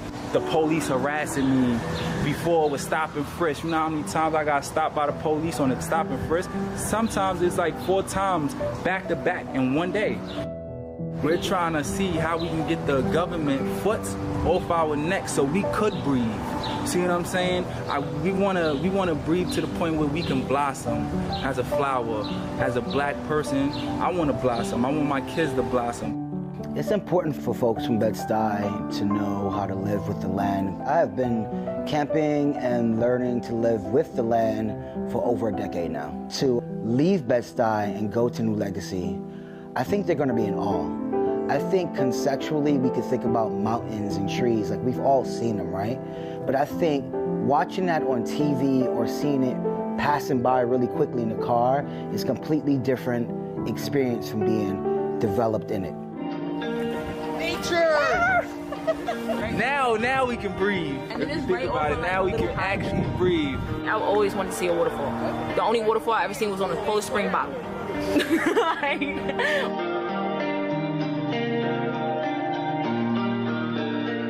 Clear water, like, I'm so used to Coney Island, the dirty water. It's a part of our healing from the atrocities of slavery and genocide and imperialism. A lot of kids, they grow up in the projects or a low-budget neighborhood, and they never get to see this right here. That's why I feel like this moment right now, like we all realizing this right now because we're out here. We're not surrounded by the city. We're not worried about who's over our shoulder. Yo, coming from this to go back to the city to see the police all over, and they sit there and tell you like, yo, you gotta go. Like, yo, you can't sit right here. What you mean I can't sit right here, man? I just came from nature and I was sitting everywhere. Like, I was just sitting wherever I wanted to go. I think when people are on the land that New Legacy has developed for them, they will be taking back a new legacy with them. New Legacy is not just an idea of a place. It's an idea of a spirit. It's an idea of a community. It's an idea about all land, not just green land, even the concrete land that doesn't necessarily love us, but we have to interact with, right?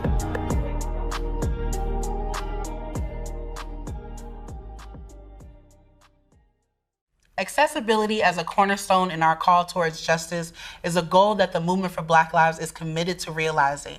The more accessible our work, the deeper our impact, and the more connected our push for change. We have a responsibility to show up for each other, however we can. I got to talk to Vilissa Thompson, an accessibility expert and organizer working for Black liberation within the Movement for Black Lives. Welcome back to the Black National Convention. I am sitting here today. My name is Kayla Reed, she, her pronouns. I am a full-figured Black woman with long brown twists and a black dress with my I voted pin, wink, wink, and burgundy glasses. And I am sitting here with the fabulous and brilliant Vilissa, who is going to introduce herself.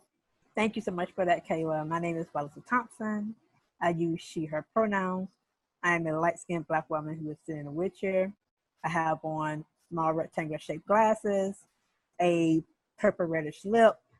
My hair is long and hanging down my back.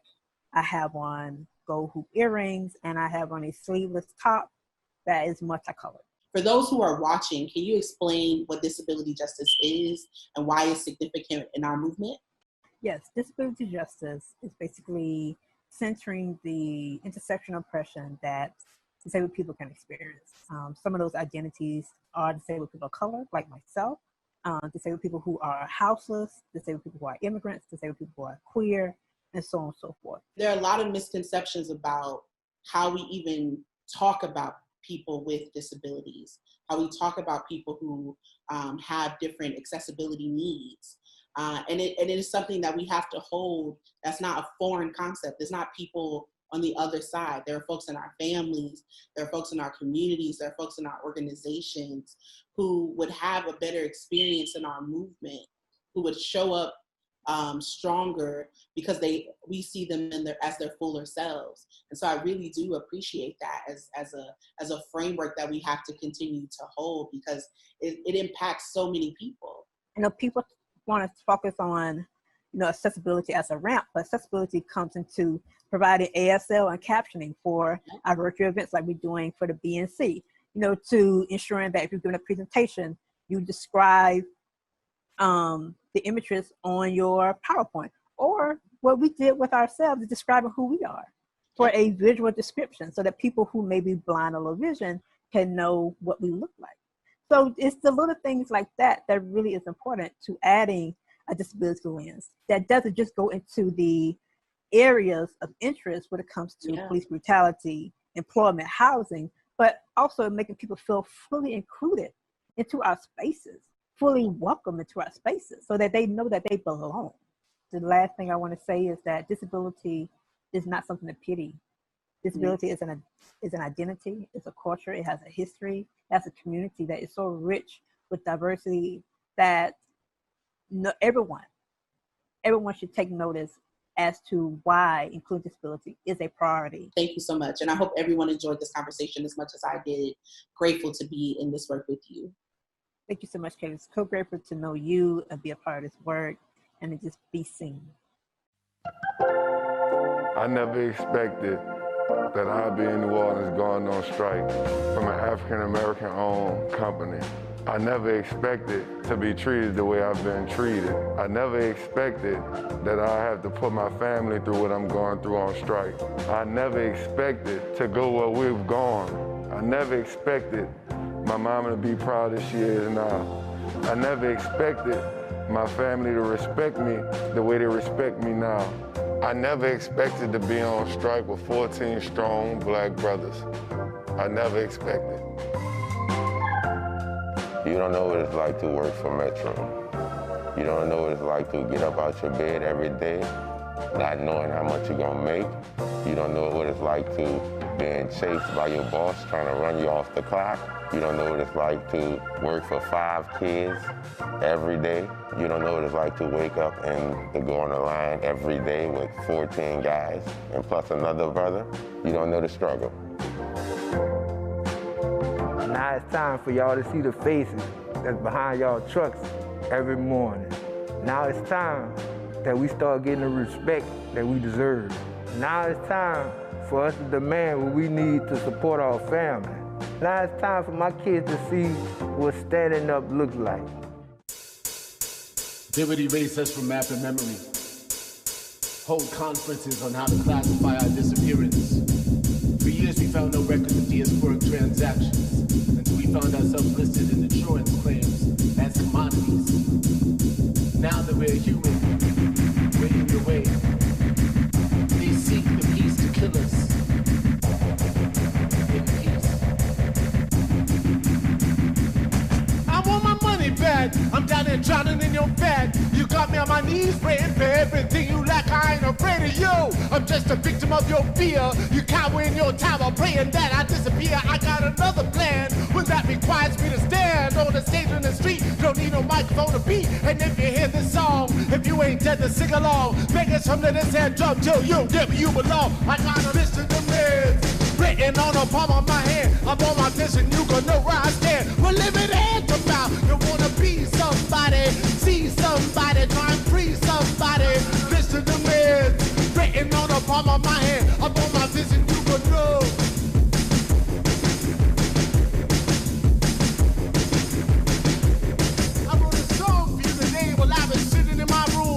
Jumped up on my bed today and played it on the broom. I didn't think that it would be a song that you would hear, but when I played it in my head, I made you reappear. I wrote a video for it, and I act out each part, and then I took your picture out and taped you my heart. I taped you my heart, nigga, I taped you my heart. And if you pull away from me and tear my life apart, I got a list of the meds written on the palm of my hand. Up on my vision, you gon' know where I stand. We're living hand to mouth. You wanna be somebody, see somebody, try and free somebody. List of the meds written on the palm of my hand. Up on my vision, you gon' know.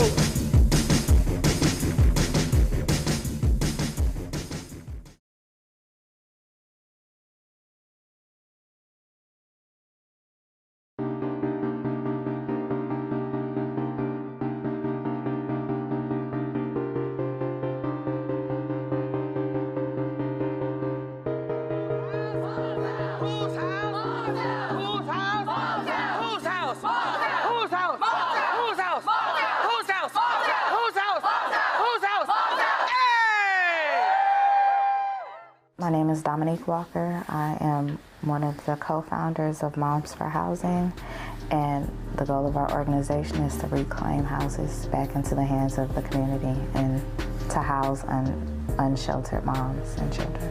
There's 4 vacant houses for every 1 homeless person in Oakland. We are reclaiming this house from a billion-dollar corporation who bought this house at a foreclosed price. It has been vacant for 2 years while people are living out on the street. Homelessness affects your mental health, brain development in children, their physical health, and 28% of the homeless population now in Oakland is under the age of 18. We felt like this was necessary to take this step. Like, even when I personally tried to go through the proper channels to get help to move and be able to pay these rents, they're still not affordable. So I feel like it was up to us to organize ourselves to be able to have housing.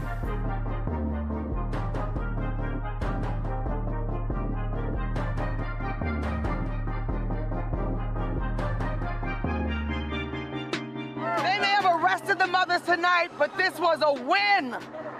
This is a win. That's right. 50 plus days. All right. 50 plus days, mothers and babies off the street. This is a win.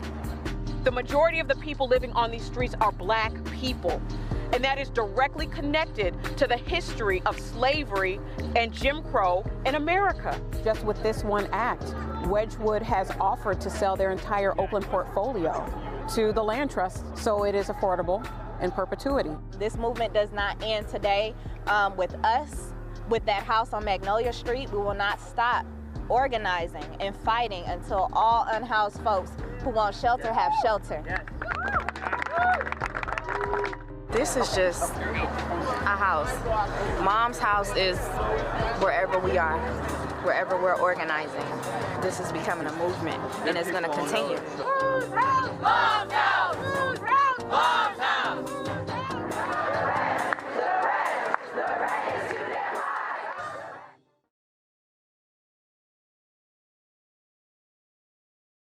We are super excited that we have 4 brilliant people with us that have committed their lives to this work and have dedicated their lives to moving us closer to liberation and have worked to synthesize the role land and food will play in getting us there.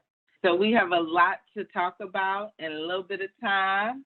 So I'm gonna jump into it. So the first conversation I want us to dig into is, why is it essential that land is a part of the strategy for Black people to build power? This is Dar. I can start.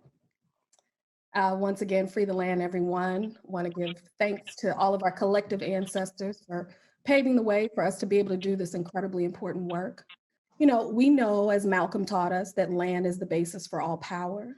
And I don't mean, and we don't mean land and ownership in this sort of faux Black capitalist ownership sense of privatizing and trying to get rich off of land. What I mean is a process around us joining the movement to fight for space, for liberated territory, for our people to be free and self-determining.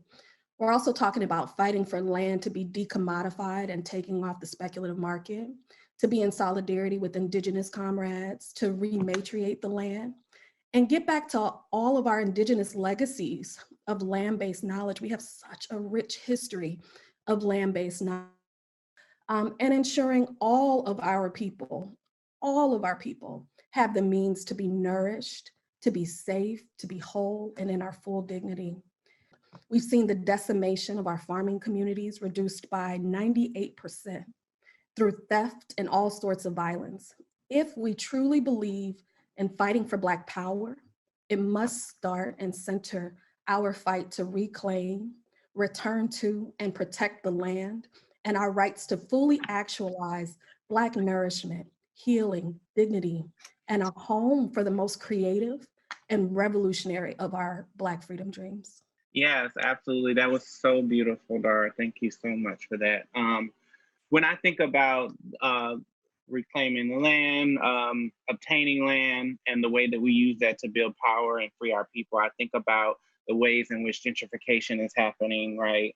And the ways in which non-Black people are coming in and, you know, pushing Black people out to areas where, you know, it causes disparities in their health. So in New Orleans, we realize and we notice now that a lot of our, you know, our family members and community members are being pushed out to where all of these major plants are, which is causing cancerous health disparities.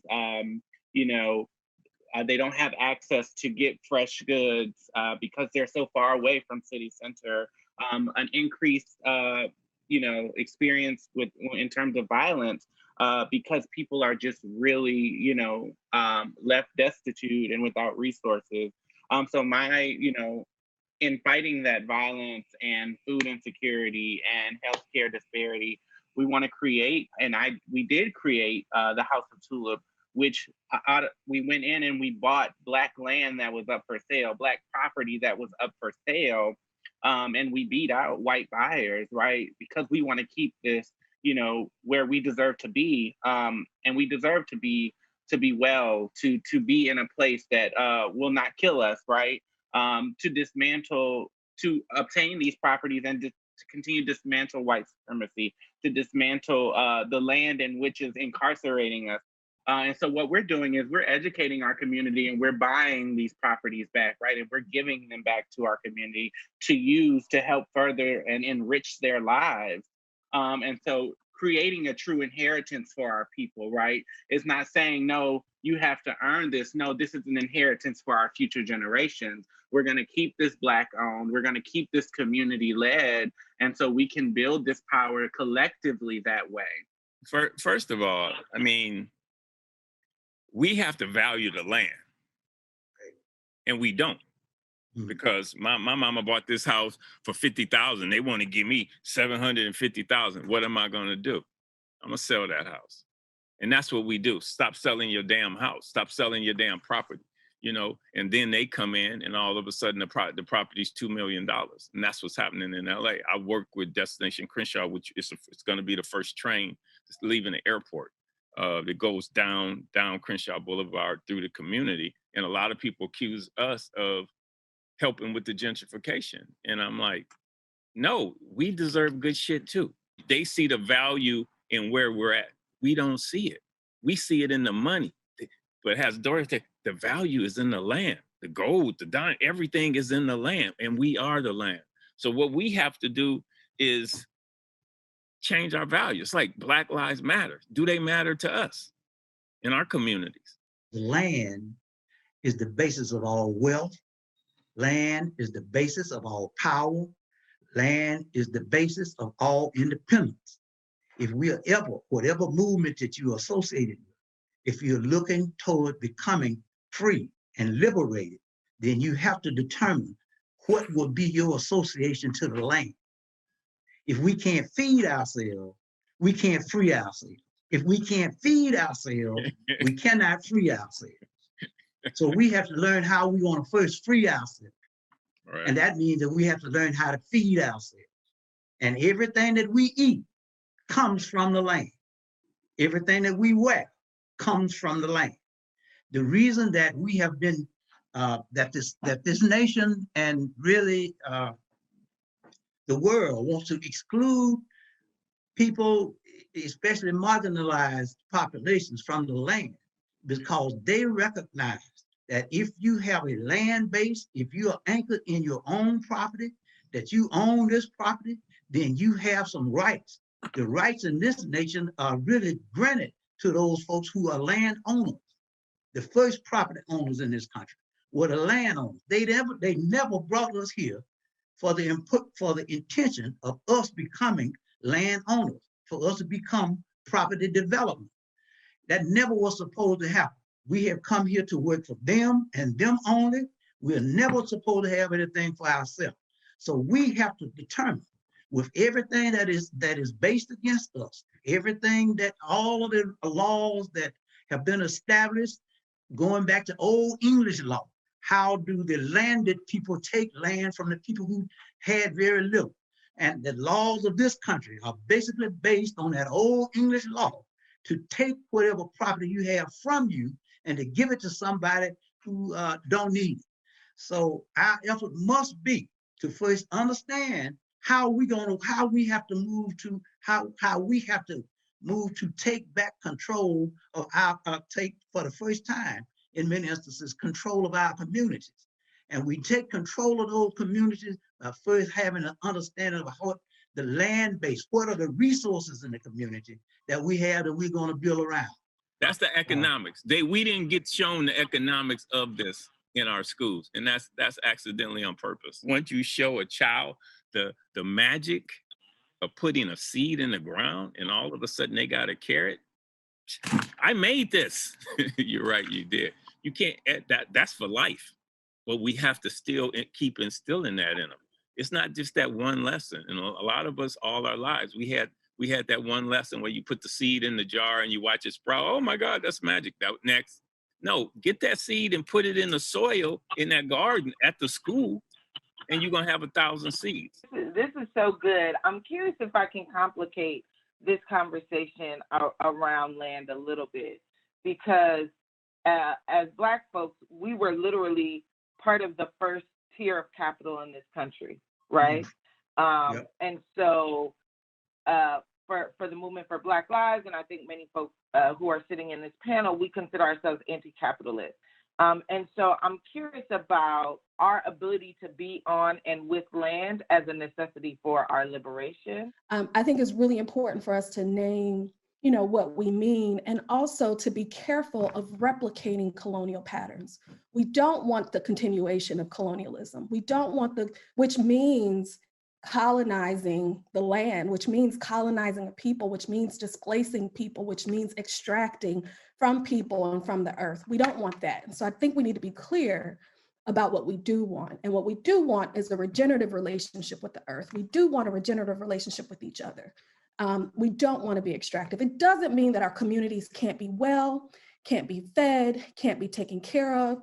And so what we need to see is a more collective sense around what we mean by wealth creation, what we mean around our relationship back to the land. Let me say this.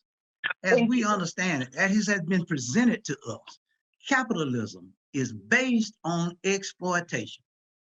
They built it based on free land, on free labor, on free access to capital, and on free management. We did all of that for them. So this is the greatest system ever created that you didn't do anything to work for. You didn't have to pay for it. You got somebody else to do everything for you. So we have to look at other models because that model doesn't work for us. We can't go out here with an economic model that embraces capitalism at all. We just need to get away from it altogether. But we do. That's the reason we're so involved in the cooperative development movement, because it engages people above anything else, above capital, above your political systems that control you. You ought to be able to have some say about whatever business you want to operate, or whatever businesses are operating in your community. Then you have to be organized to the point where you can make those things happen for you. Yes, we literally could be in this conversation for hours, and want to give Dara a chance to give us the last word. What does it feel like to win? When I think about us winning, it feels electric. I think about the feeling that I get when my feet are able to touch the earth, and particularly touching the earth without fear that will be removed, without fear that will be displaced, without fear that will be kidnapped by police, without any kind of fears, but an actual just deep connection to the land, to each other, and deeply rooted in our unapologetic Blackness.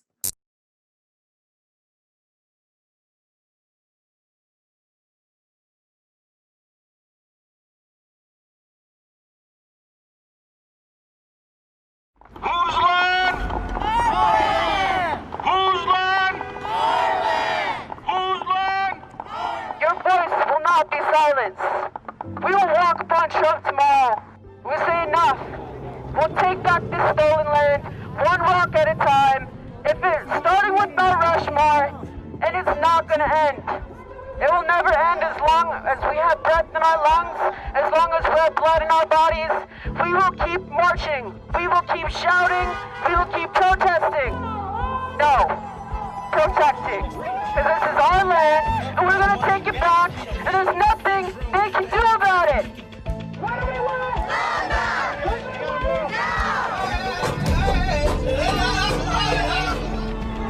Where's our stolen sisters?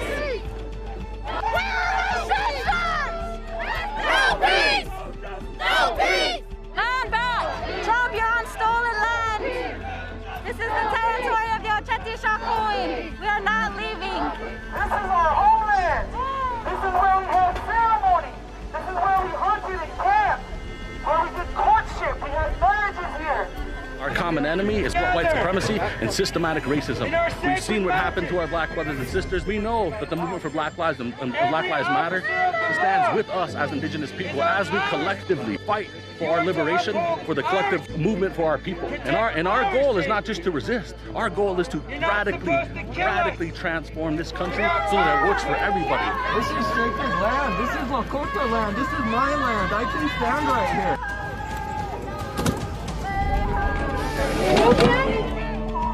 The aggression today was come at from you guys. Because we want our land back. We ain't going nowhere.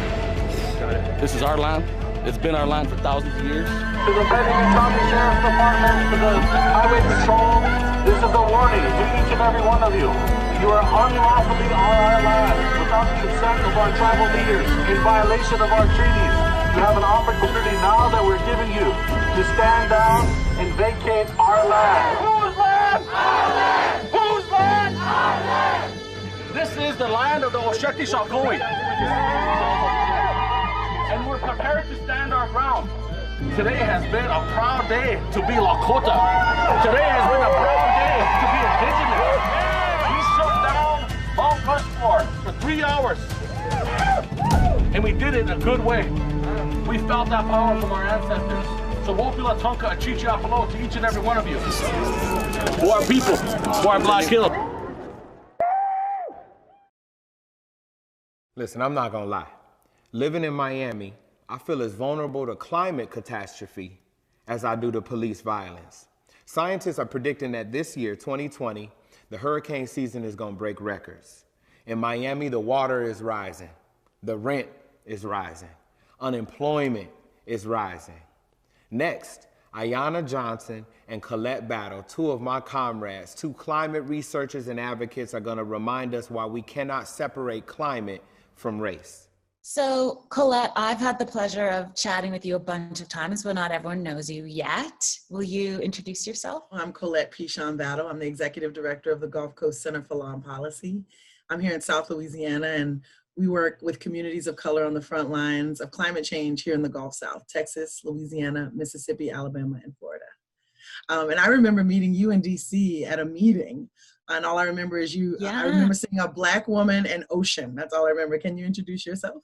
My name is Dr. Ayanna Elizabeth Johnson. I am a marine biologist, and I'm just completely obsessed with ocean and climate policy. So when Colette and I met, it was at this summit for a Green New Deal and trying to figure out, like, how would we actually make that work in a way that works for people? And so that's what it's all about, right? When we talk about saving the planet, it's like, but who are we saving the planet for?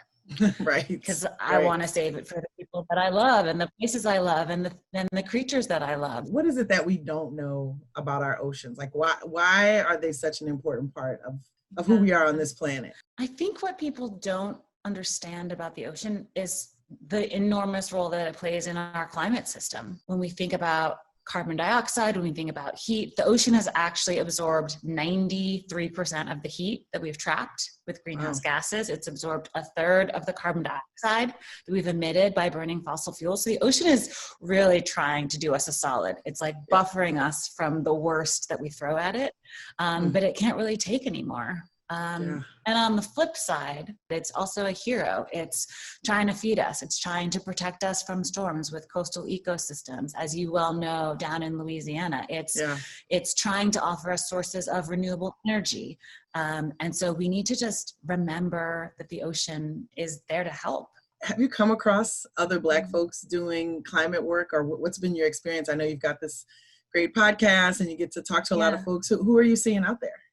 The short answer is not enough. I think we both know there are a lot of Black folks doing really important climate and environment work, but they don't often get the microphone. Their work doesn't always get the shine or the funding that it deserves. And so that's something I care really deeply about, is spreading that around.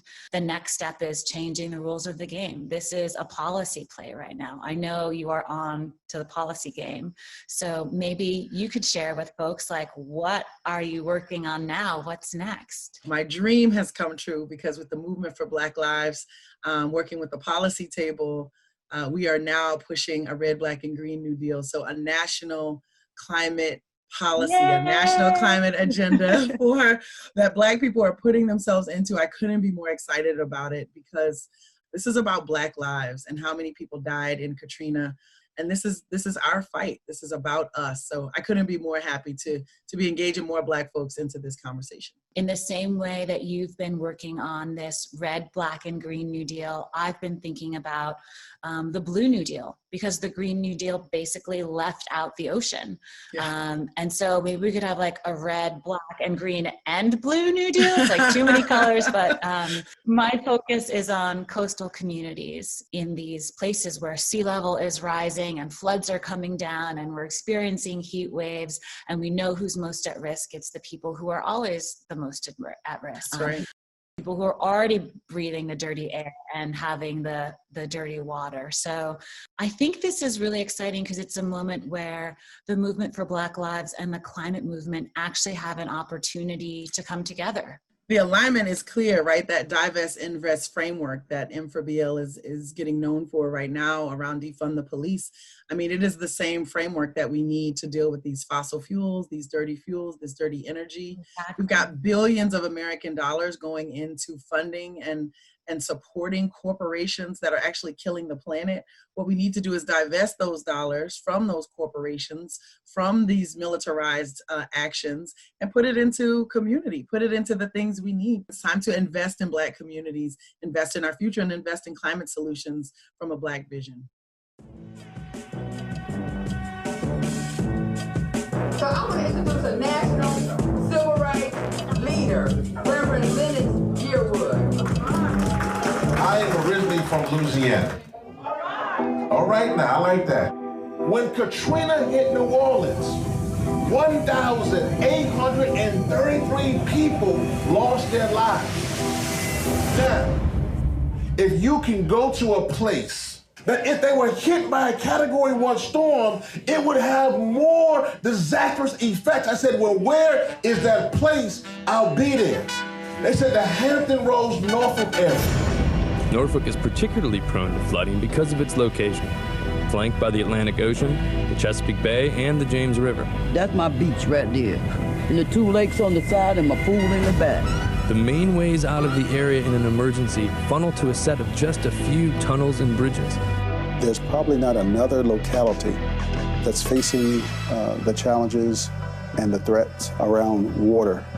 I'm not trying to see my area on the news talking about body counts and we can't find this person, we can't find these people. The flood wall stops where the public housing area begins. St. Paul's, like many public housing communities across the country, is more prone to climate flooding than the rest of the city, further complicating the question of what to do about public housing. So you're looking at multiple billions of dollars to try to build a living with water situation. We've got to rebuild it back in a way that lives with the water. So they offer Section 8 vouchers and things like that to get people to move other places. People are running out of places to go. How are we the ones being hurt the worst by a climate crisis that we contribute to the least? We used to mainly smell car fumes, and we didn't smell them anymore because we were growing things. It's a long process. It's like you say, it takes a whole village. We understand that this is an issue that affects us more than everybody else. Climate justice and environmental justice, all of it is centered on racial justice. We don't have any other choice but to figure this out for our future. Yes, you're in harm's way, but yes, you can be the solution to the rest of the country and the world to fix this climate crisis.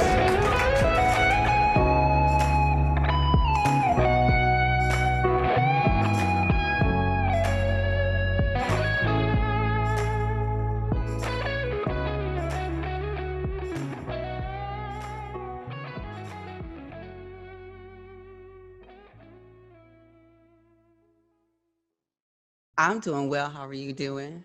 I'm managing. You know, we are in interesting and challenging times. I'm not used to being in the house this much. Yes, very, very true. But it is very interesting times of a lot of things are going on, especially the word accountability. What is accountability looking like in the tech industry? What does tech accountability look like? For us, tech accountability really is about focusing on a wide range of mega corporations that inside of a capitalist structure have been able to amass a ton of power, have been able to buy up competitors and be able to set the sort of rules of our economy and our democracy by the ways in which they set up their algorithms, the ways in which they set up their incentive structures, the ways in which they set up their use of services and how people engage on those platforms. And so for us, it is about ensuring that these platforms, which have the potential to bring us into the future, don't drag us into the past. And so what we've seen on so many of these platforms is targeted ad policies that have allowed people to market ads just to white people, or just to women, or to avoid all sorts of communities. Algorithms that have been used to target various folks, in particular Black folks, Black trans folks, many folks who have already targeted and attacked out in the larger society. So where's that line between what you're talking about there and, you know, in marketing, when we are trying to sell something to a particular audience, like where's that fine line? I mean, the fine line is that, yeah, you should be able to market at a particular group and you should be able to engage them. But a white nationalist group shouldn't be able to set up a platform on Facebook and then through its algorithms be able to target and attack various people. Targeting marketing is something that we do in society already, right? Like you should be able to run ads on logo if you want to reach a community. You should be able to run ads on BET or CNN or MSNBC. But what you shouldn't have happen is have a situation where all sorts of content, micro-targeted content can live on that, and then ads can be placed on it that monetize that content, that allow that content to be profit. And so while we've been engaging and pushing on Facebook for years, we mobilized around this Facebook ad boycott, really to be able to tell corporations who were saying Black Lives Matter that you can't continue to support a platform and advertise on a platform that allows Donald Trump to incite violence against our community. You can't continue to advertise on a platform that allows him to lie about vote by mail, which we know was an attempt to suppress the vote. All of these things have to be part of ensuring that these platforms are not continued to be weaponized against us. Groups like the Center for Media Justice and Some of Us and Color of Change really sort of went to Facebook and demanded a civil rights audit to really audit all their policies and practices. This is about ensuring that government at its highest levels are holding corporations accountable, because when corporations are not held accountable, Black people are exploited, targeted, and put in harm's way. They will say that Black people are vulnerable, but Black people are not vulnerable. We are been attacked, targeted, and exploited. And that is why we have to build power to change the rules, because that is the only way that we can make a more human and a less hostile environment on these platforms. So Rashad, what should we be on the lookout for in this upcoming election with regards to the election and the intersection with technology? We're going to see an unprecedented amount of disinformation on this platform, focused on creating all sorts of attempts to suppress our vote. This will be happening at an incredibly fast and rapid pace, and we will have to do a lot of work to expose it, to help our people get the right information, and to be able to move on it. And so what we all need to be looking out for is that misinformation and the disinformation that show up on the platforms, all focused on ensuring that the Black vote, the Black voice, and Black energy and power and culture is suppressed. Wow. Well, we will definitely be on the lookout for that, Rashad. Thank you very much for giving us all that heads up. We really need it. Thank you. They call me Future because that's what we're fighting for. I've said this before and I'm going to say it again until it lives in us. Activism doesn't build character. It reveals character. You feel me? You all are the revelation. These families are the revelation. And we need the revelation in order to have a revolution. We are not just fighting against the government. We are not just fighting against the president. We are not just fighting against an administration. We are fighting against a belief system. And so, our belief system must be stronger. Our belief system must be better. Our belief system must be irresistible. And so we have to fight for each other as we would fight for ourselves. Hey everybody, so excited to get this panel started today on the electoral justice ideologies that we all have been using to fight for our liberation. This panel will discuss the structural barriers that need to be removed and what it will take to win in November and beyond. The panel will also discuss how electoral justice as a framework is an important intervention as we continue to lift up the voting as a strategy in our organizing.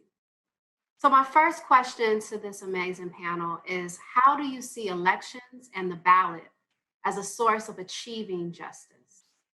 I really look at elections as opportunities to do movement building, because when you're engaged on the ground with elections, you're talking to a lot of people. You're struggling with a lot of people around, you know, their day-to-day lives, their lived conditions, the contradictions that they go through every single day. And I think it's an opportunity to build power. Unfortunately, sometimes elections are more like events where you have a big event and then the day after you sort of strike it, or it's like a sandcastle. You build this sandcastle and then like the waters just flow over it and then it's gone tomorrow. And I think when we talk about electoral justice, to me, it's ultimately about building power. And so how are we using elections, these opportunities to engage folks en masse in the thousands and the millions about the issues that we care about the power that we're trying to build, and then, you know, attach it to what we want from our political leadership. To me, that's the power of elections, engaging in those relationships and then thinking about how you use that momentum after the election. You know, I want to move now to Bree, and it's the same question for you. I don't necessarily see elections as achieving justice per se. I wouldn't necessarily use that term because I view the existing system itself as being fundamentally unjust in many ways. And it is the existing system that we are trying to fundamentally transform. And so I just kind of like really view it in that way, as like, in that process, how are we understanding what it would look like to have a functioning democracy, right? I do think that, you know, voting and kind of like recognizing what an election should be is a way to kind of exercise that muscle. Like, I think democracy is almost like this muscle that we have to exercise and we have to practice as we, you know, continue to theorize around what it would look like to actually have the system that we would like to see. So I want to go now to you, Derek. If you could tell me a little bit about how do you see elections and the ballot as moving towards or a source or achieving justice? What is your opinion on that? Coming from the NAACP, which has a long track record of using the electoral process. So election is about movement buildings. Election is about positioning. Election is about controlling budgets. Election is only a tool in the toolbox to get to the issue of power so the African diaspora can actually sit in a space to be self-determined. Yeah, that's right. We have to engage in what we've been trying to push of co-governance, right? Where we're constantly governing ourselves and moving towards community-led governance. I mean, I have so much, this conversation, like I would love to just keep going. But I want to throw it now to you, Maurice, if you can talk a little bit about, you know, where have you seen it work? You know, what are you doing? I mean, y'all are doing a lot of great things. We want to hear a little bit of your story. In my experience in organizing Black communities on electoral organizing, on movement organizing and issue organizing, is that Black people, and we're not a monolith. So, I don't believe in essentialist thinking, right? There's some Black folks who aren't sharp at all, but on whole, Black people. Who, Maurice? Who? No, I'm just kidding. Go ahead. I'm just kidding. Go ahead. But, who you talking about? Don't be talking about my people. Just channel somebody in your head. That's who I'm talking about. But Black people are some of the most nuanced and sophisticated political thinkers, just everyday working class Black folks. You know, it's that double consciousness, because that's how we survive. We need to understand and perceive our reality as well as the reality of the dominant culture. People who just live and swim in the dominant culture are only thinking through one lens. And I think that that's what positions us to be able to hold contradictions. So this contradiction around the two-party system and elections being insufficient, but an essential tool, like we wake up every day in white supremacy. We understand that we live under white supremacy, and that when we wake up and in between when we wake up and go to bed, we need to come up with certain tactics for survival, to survive white supremacy. We know white supremacy isn't going away tomorrow or next week or next month, but it is our duty to try to end that system and try to end the structures that hold us back. And that's the same thing with elections. We know that the electoral system, that gerrymandering, that the money in politics, that all these things are structural barriers that aren't going to go away tomorrow and are insufficient and are stacked against us. And still, day to day, we figure out how to use elections in the most effective way for our survival. And we still want to focus on how do we eventually get to a place where we could have ranked choice voting, or ranked choice voting with multi-member districts, or eventually repeal the electoral college, or do these big things. But meanwhile, we do the necessary things for survival in order to build power. And I think this, this ability to hold contradictions, there is no way under white supremacy and capitalism that we won't be in struggle that includes contradictions. The question is, what contradiction are you deciding to hold? We're going to be wrestling with these contradictions. We'll have to deal with the trolls on Twitter. We'll have to, and I think the question is for us, it's like unity, not uniformity, right? Unity, struggle, unity. And that is, I think, the space, if we could develop unity, some principles that we agree on, and some stuff we know we ain't never going to agree on, and that's okay. Then we could have unity around those principles. We could struggle around those things we don't agree on, and then come back to unity. And I think that that is, to me, a generative space for Black liberation. And then the last piece around, yes, we need to have high standards for conduct, but we need to have a low bar of entry. And all of our people need to be able to be witness to the work that we do, right? Because we know we should anticipate our folks, when they come in the door, to be swimming in the white supremacy, to the consumerism, the homophobia, the patriarchy. We should not be surprised when we encounter that in ourselves and in our people and in our organizations. Our job is to be vigilant that when we see it, that we respond, and that we don't respond and chastise our people, but bring our people close to us. I 100% agree that tension is a good thing. I don't think we get anywhere without tension. I also want to add that it is necessary for us to be in relationship with each other, even if we disagree with people, right? It's necessary. I've been in too many stories, in too many cases where I've had to have a relationship with the person that I disagreed with just so we could know each other's plan and strategy, and also help each other out when we needed it, right? If we actually come to this work in community, like my boss said, like President Johnson said, then we shouldn't have an issue building a relationship, because we have the same reason, the same core belief and reason why we're doing this work. And our end goal, right, is the same. We have to figure out which questions are fundamental questions for Black liberation, and which questions are questions that people who are dedicated to Black liberation could disagree on. And I think, like, in the primary, we had an example, many Black people chose different candidates. To me, the difference between choosing Kamala or Joe or Warren, who we endorsed, or Bernie, those are real distinctions that we should debate about, that we should struggle around. But those distinctions are not distinctions that I'm willing to die on the hill for, when I know that after this election cycle, I'm building Black liberation with all these Black people. Sometimes people who come to this work who say, I'm not for elections, or I'm not for the electoral process, I think they do that for one of three reasons. One, we don't make it personal enough for them, right? Two, they got some hotep people who are just like, zero or nothing. We're not doing any of this. It's not gonna work. You with the man, go do that over there. we gotta love our people and have that conversation. Mo, am I right or am I wrong? We gotta hold people's hand and say, look, I'm gonna love you through it. Or three, there's some people who just haven't been brought to the conversation yet, who don't have all the information. Again, I speak for all of us, probably none of us learned civic engagement or the electoral process in a real way in school. I learned this stuff because I was put in a real life situation where violence showed up at my door, and I had to figure out the process so that we could end the violence, right?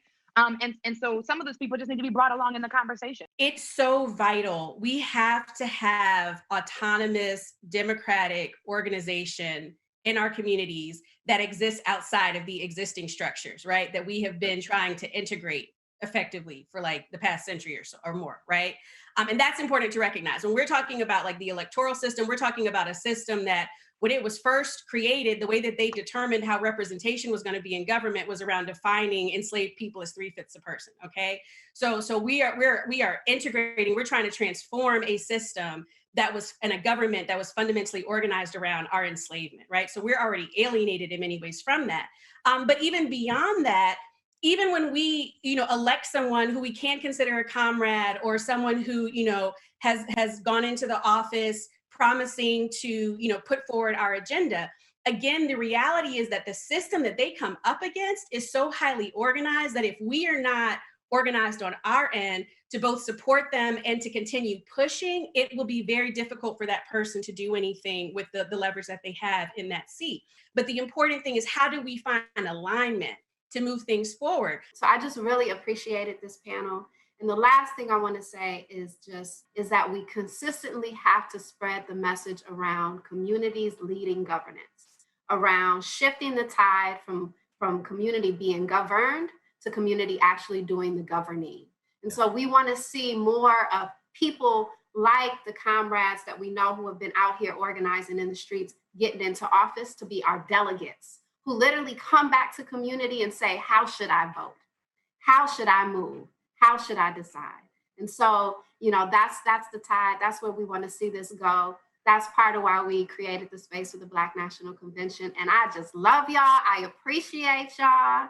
And just much, much, much gratefulness. Thank you.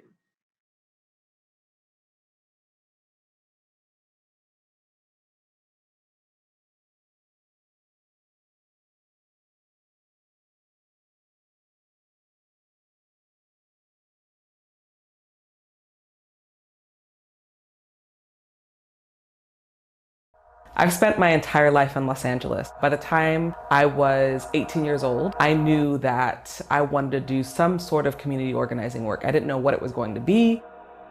I didn't know what I was going to direct my energy towards, but I knew that what I had witnessed growing up in my community and neighborhood was completely unacceptable. The over-policing, the over-incarceration, the brutality, the torture, I wanted it to stop and I wanted it to end, and I wanted my communities to have peace. LA County was obsessed with incarcerating the people of LA County and obsessed with incarcerating Black folks and Latino folks. I witnessed that in my own life, in my own family's life. What we realized is that the county was going to build a mental health jail. It was going to impact thousands and thousands of people who've been criminalized for their severe mental illness.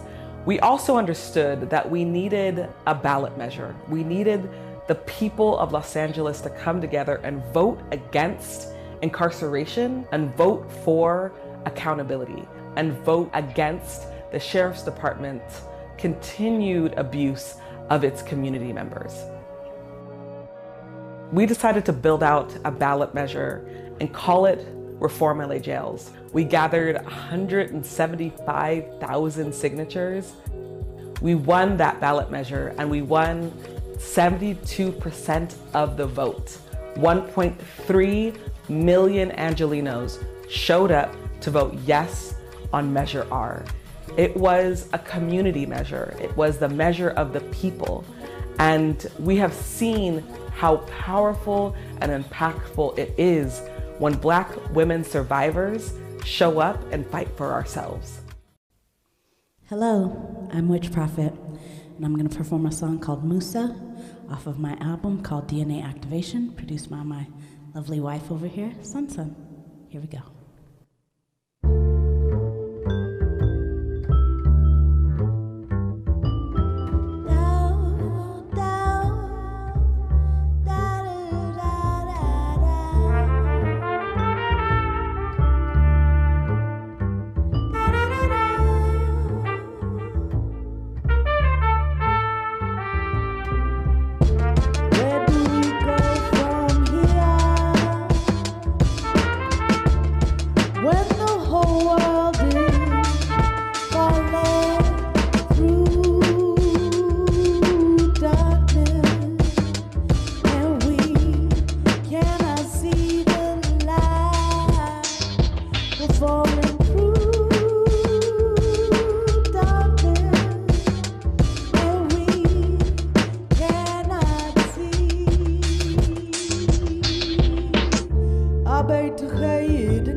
Peace, y'all. Peace. This is Chef Les, 1/3 of the Bronx Collective, Ghetto Gastro. Today we highlighting Black August, which was a Ramadan-style fast that started in the late 70s after George Jackson and Qatari Golden were killed by the hands of California Correctional Facility officers. All these young men wanted to do was to free their minds, bodies, and souls by exercising their free right to read, to write, learn, educate themselves, and educate the ones around them as well. So today we're gonna do a dish composed of items from the commissary list, and they're all 100% plant-based. So let's get into it. Get yourself some angel hair pasta, get a pasta a good fry, get it some color. We're almost gonna caramelize the angel hair pasta. It's gonna bring out some sugar, some natural sugars from those carbohydrates, from the starches in there, and it'll give it a different texture as well. And now this pasta is nice and golden brown. I don't know if y'all can see this, man, but it's looking marvelous, man. Set that on the side. Let's roll. Fresh olive oil. Got some garlic, minced onions. That good chili pack from the ramen. Probably got a little bit of MSG in there, but it won't kill you. 1 pack of that. What you're doing, you're basically seasoning your oil. Got some good old yellow pepper. Let's boil this fried angel hair pasta until it's nice and soft. Doesn't take that long. We're gonna cook this till al dente, and al dente is to the bites. You don't want it to be too well cooked because it's gonna get sauteed again in another pan. Always make sure you season your waters that you're boiling or blanching or shocking. Season everything. Pull this to the side. Keep a little bit of your pasta water. Okay, so that's cooking down the peppers a little bit. You wanna add your pasta noodle. Got the good old garlic chili paste from the commissary. I don't know if anybody got a blender in your dorm, but if you do, you can always boil a little bit of the yellow pepper, blend it, and it'll give you this yellow pepper puree. Should be nice. A tiny bit more pasta water in there.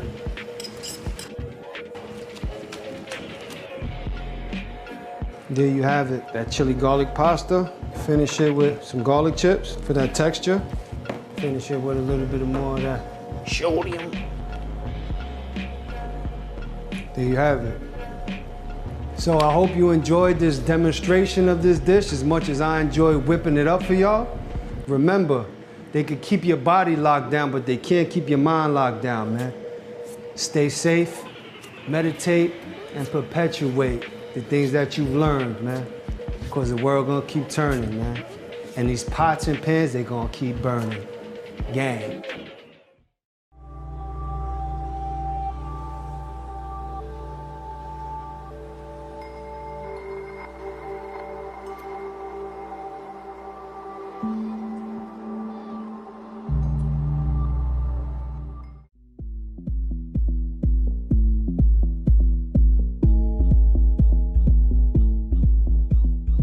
To get to the point of joy unspeakable is an aspiration. It's a desire. We came together just through a free event after the Post nightclub massacre happened. And we just wanted to bring people together to feel safe. I saw Ryan in the parking lot at this big party, and I was like, yo, our people are hurting right now. We should do a party. Just so folks can come together, because nobody really feels like going to the city right now. We're in pain. And I was like, I want to call it joy. And Ryan was like, all right, bet.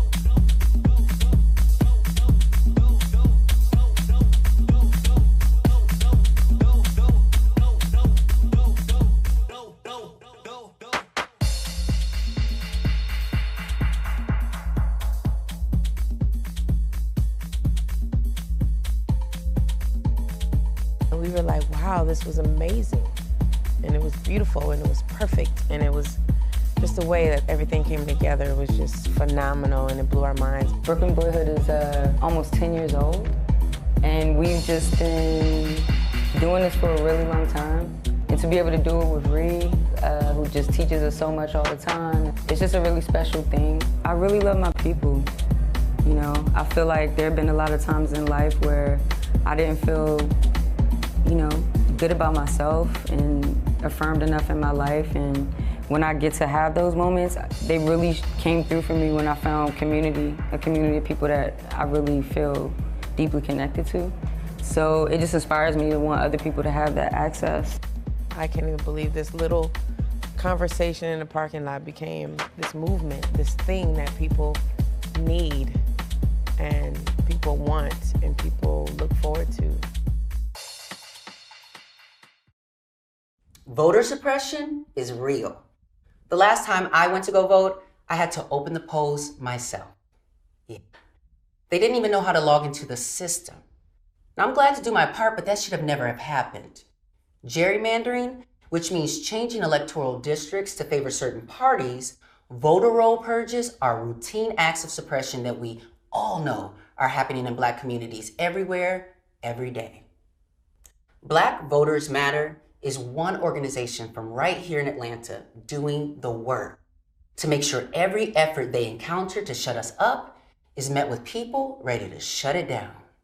Conditions in itself are not the defining issue of whether you vote. We've got to get on the road and we've got to tell people the truth. Right. We got to be able to help them. We also got to move from this idea of some candidate's going to come save us. Right. Ain't no candidate come to save us. It's not fair to the candidate. It ain't fair to us. So we ain't hearing no excuses. We ain't taking no prisoners. And we want to turn towards the answers in the room, y'all. We here. We the ones we've been waiting on. It's important to agree to take 5 friends to go and vote because Black voters matter. We care and we came more than voting. We just want to remind you that we love you. You are not alone. We are standing in solidarity with you. Very excited to see the bus. I want to get on the bus. I'm so excited about this tour. Finally, somebody is coming down south and seeing what we're about, right? And listening to the minds and souls and wishes of our folks to figure out where and how we need to govern and be. We think that the way that you end voter suppression is that we've got to support the people on the front lines that are doing the work to stop it. But it really is about the future of this nation and the future of how we're going to go forward around making sure that every single person has access to the ballot.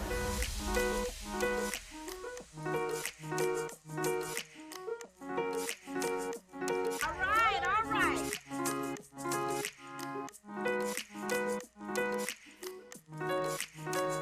Oh, I am excited. I'm ready. I am fired up.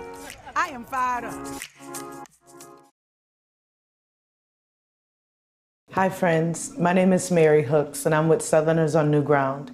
Hey everybody, my name is Toni Michelle Williams. I am the Executive Director of the Solutions Not Punishment Collaborative. SONG is a 28-year-old LGBTQ Southern organization and political home for LGBTQ folks that are looking for kinship, but is also looking to grow their leadership, to build campaigns, to confront power, that we can use that power in order to change material conditions in our lives. In 2017, SONG embarked on the Black Mama's Day bailout to bail out mothers right in time for Mother's Day.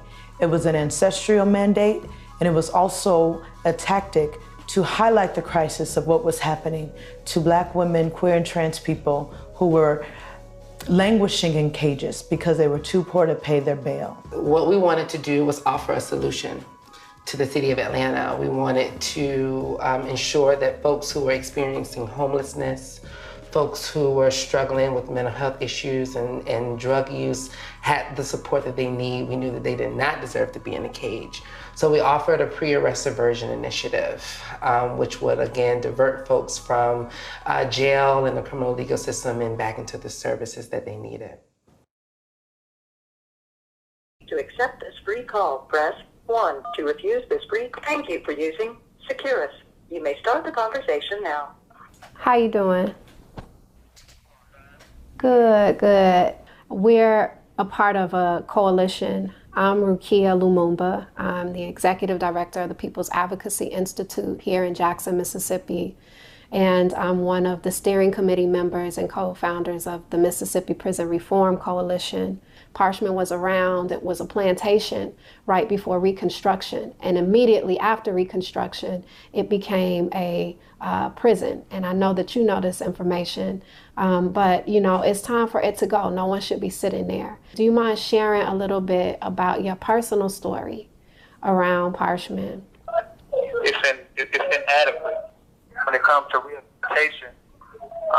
Parchment itself is not doing that. We would be in the field from 6 in the morning to 6 in the evening.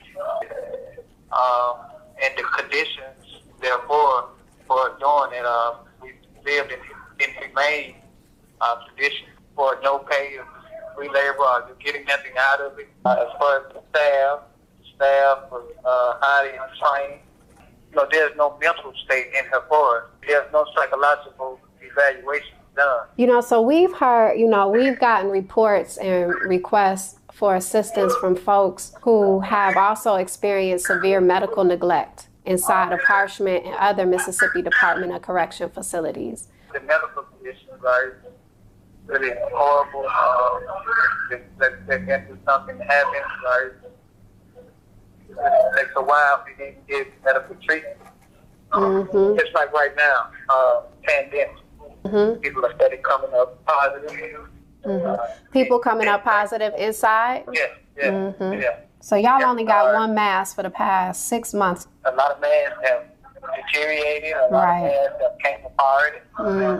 You know, Mississippi is one of the only states in the nation that still requires people to do over 80-something% of their time before they can even become parole eligible. Recently, the House and the Senate passed Senate Bill 2123, which would have allowed folks serving life sentences, folks serving sentences of many years, the opportunity for parole.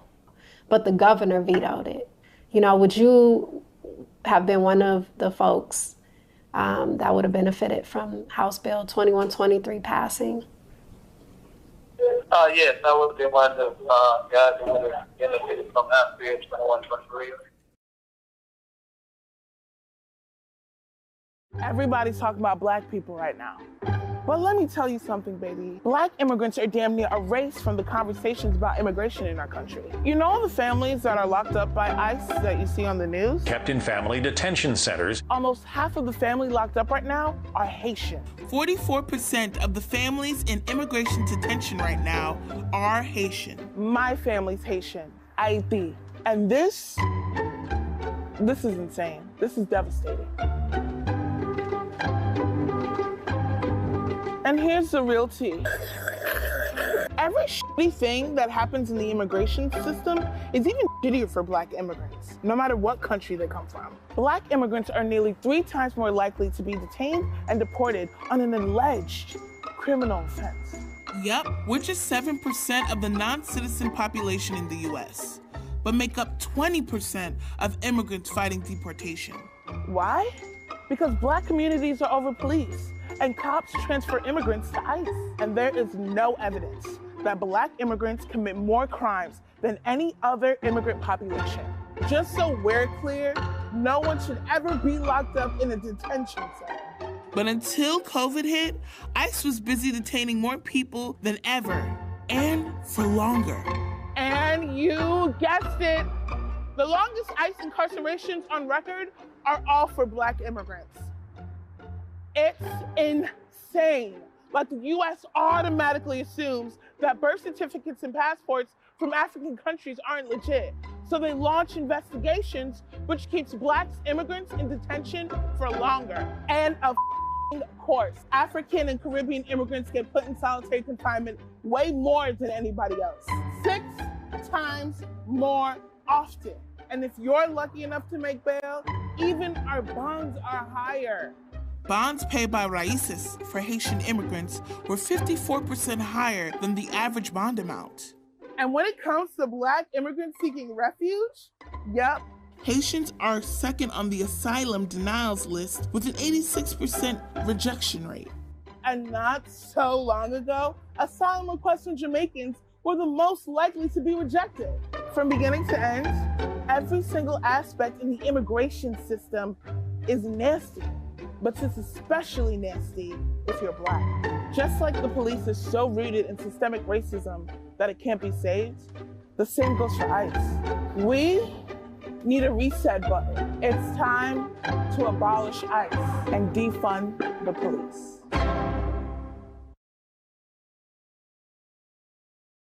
Now, at the top of this convention, you heard me say that all Black lives matter.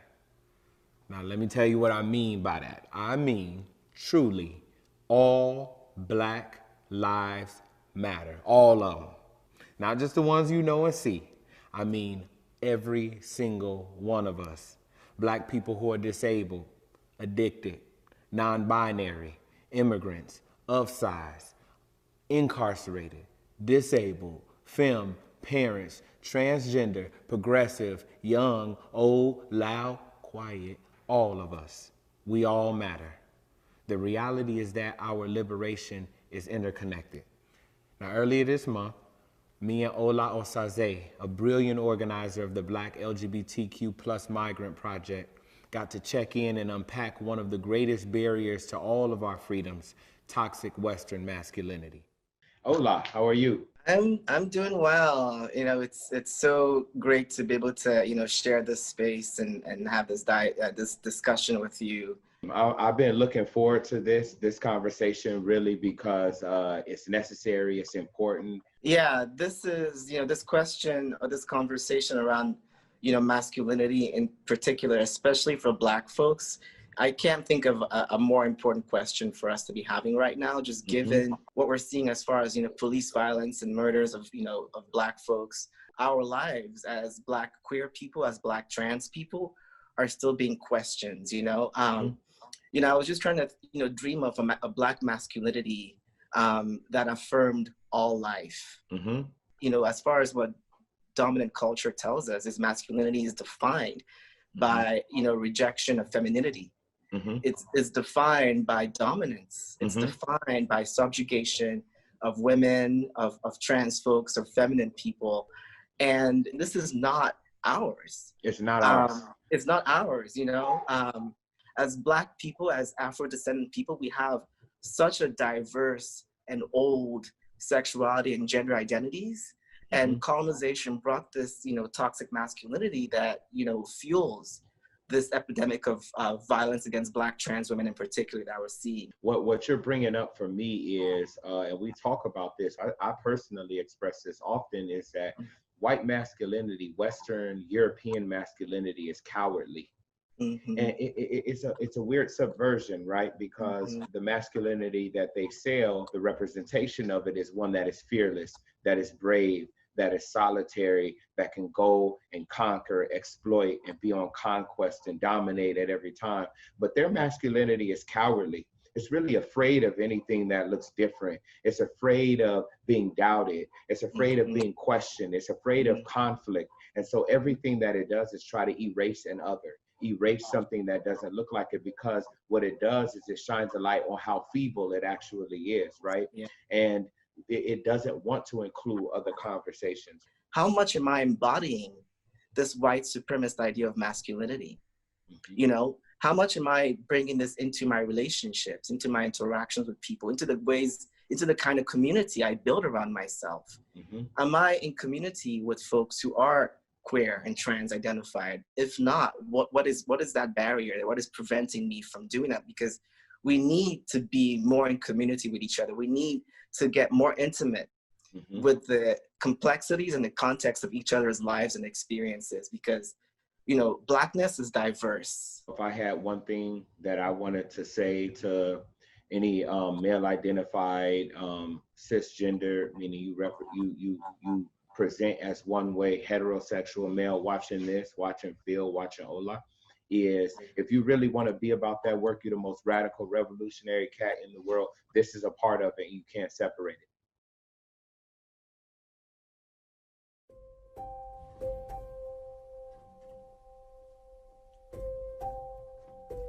There's always challenges, but that means there's opportunities.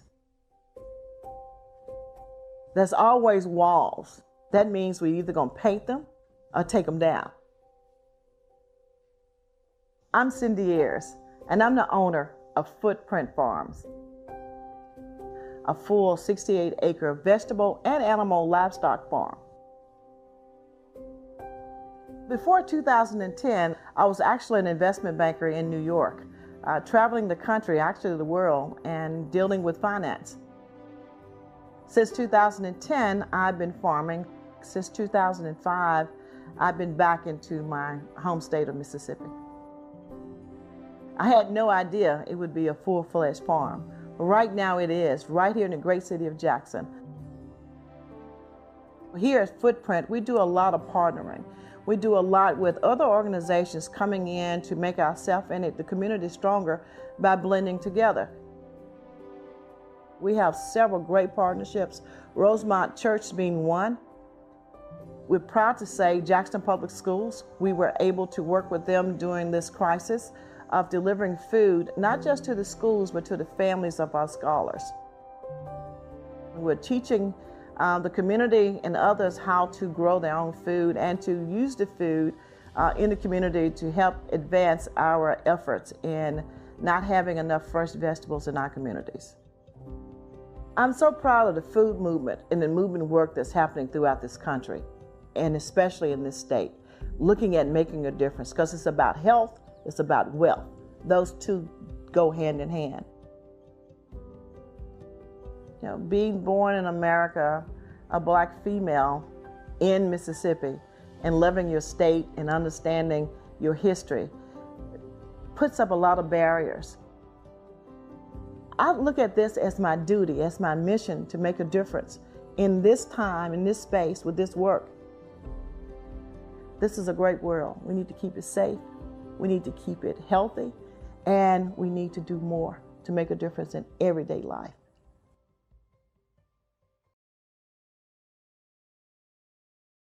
My name is Sekou Nkabazi Abdullah Odinga, former founding member of the New York State Black Panther Party and also a former political prisoner of war. What is a political prisoner?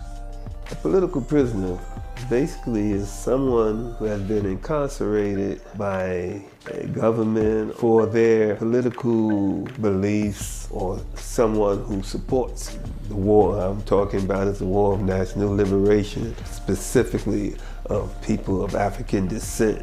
The prisoner of war actively resisted, usually with arms, or was a supporter of those who actively resisted with arms. Can you talk a little bit about this concept of Black August and what it means to you? To me, it's a remembrance of the struggle of Black people, not only in August, but specifically acts that happened in August. But what Black August itself is a time for those of us who relate to the liberation of our people through any means, all means, to remember acts of national liberation, acts of trying to do something for our people. How many years were you incarcerated?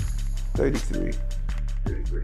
Speak a little bit about how important was it for Black community to be visibly working on your behalf? It's a connection to the struggle, first of all, for those that's in prison. It allows them to know that the work that they were doing and continue to do from behind the wall, it means something, and it's appreciated. People give you that will to go on, to continue the struggle. They give you the resources to continue the struggle. If the brothers and sisters in the prisons today can get that real support, a lot of them can get out. They won't have to die in these prisons. So many have already died in these prisons. What's your message primarily to young Black people who have had enough, are prepared to organize in ways that they haven't been before? What can they learn from you? What would be your message to them? Just what you just said, organize, organize. Come together with like-minded people and organize for change. The power truly belongs to the people. When we say all power to the people, all power can be in the people's hands if they take it. They have to organize themselves to take it, but it can be done.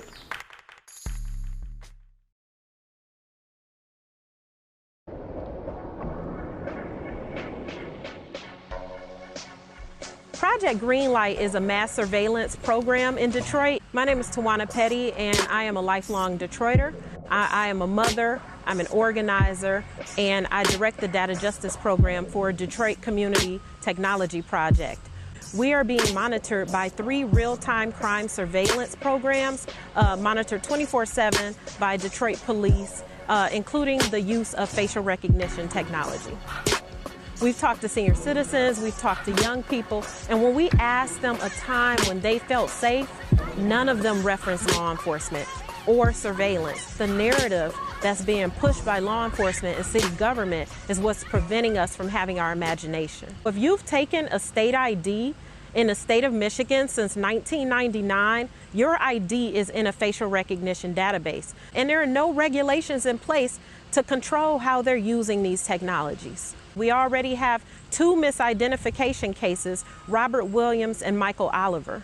The fact that Project Greenlight was leveraged to issue tickets to residents who are already in poverty during COVID-19 for not social distancing, which isn't a crime, lets you know that they are going to abuse this technology. Project Greenlight is essentially pay for policing. Businesses are incentivized to sign up for Project Greenlight because they're made priority 1. Businesses are being pinned against residents for police service. Our law enforcement has been traveling across the globe trying to pocket this and roll it out in other cities. We know that if we do not succeed in fighting this off in Detroit, in the largest Black Mecca in the United States, that there really isn't much hope for Black and brown people and poor white people across the globe. Quality of life issues are the reasons why we have quality of life crimes in our neighborhoods. And we know that if we divest from mass surveillance budgets and militarized policing, and we put those resources in our neighborhoods, then we can minimize crime. We have a campaign called Green Chairs, Not Green Lights, where we're asking community members to come back to the front porches, to look out for one another, to not pursue surveillance and not pursue criminalization of their neighbors. We need to ban facial recognition, not just in Detroit, but across the world. We need to end Project Greenlight before it gets even further out of control. And we need to make sure that this is not replicated in any other city with any other population and have their civil liberties eroded like ours have been.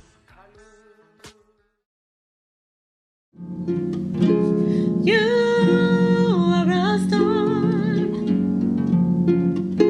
without form. You have no clue that your lips are stayed blue, stayed blue. Don't you try to hide, 'cause ain't it lonely on the eyes?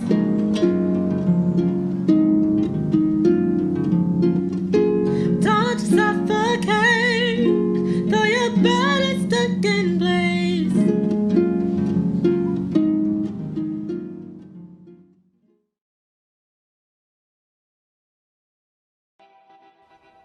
I think the moment for me was the night after the first protest in New York. All I said to myself is, I have to go. And I shot it like it was the only protest in the world, like it was my only chance. I mean, you name it, it was happening. From people getting arrested, to fights with the police, to violence, to peaceful protesting, it was all there. And I had no idea that we will still be documenting. There's probably like 10, 15 protests happening today, and we're 40 plus days later. It's stressful. I've been through a lot, from being punched in the face to spending 8 hours in jail, but it's not gonna stop me. I'm still gonna continue to do what I do because I feel like this is the most important work of my entire career.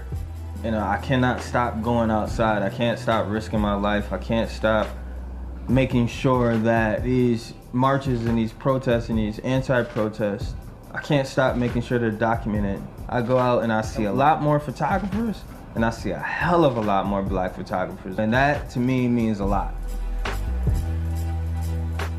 There's one powerful image, and it's just this young man's fist, all encompassing of what is going on. We are one. This is us. This is Black.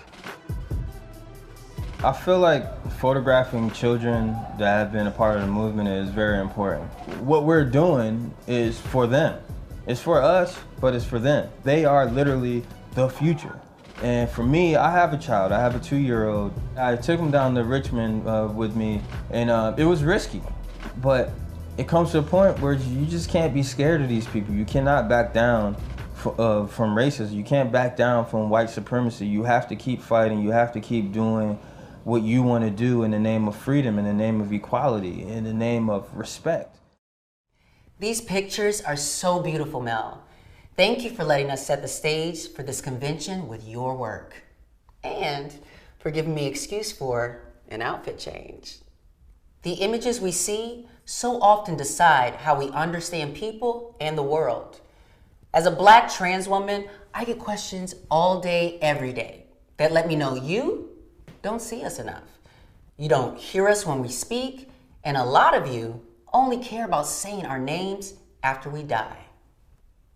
The way patriarchy works makes our work as Black people so much harder. It forces us into corners of judgment and violence. It limits us. That's true for me, and it's true for you. The less we see our struggles and liberations as connected, the farther we have to go. Thank you to everyone documenting, archiving, and collecting the stories that we need to tell. Hey. Oh, hi. How are you? I'm glad to be in conversation with you today. So I told us we were supposed to start by introducing ourselves or like talking about who we are. I'm a born and raised Chicagoan. I'm a Black feminist, abolitionist. I organize through what many of us call the Black queer feminist lens.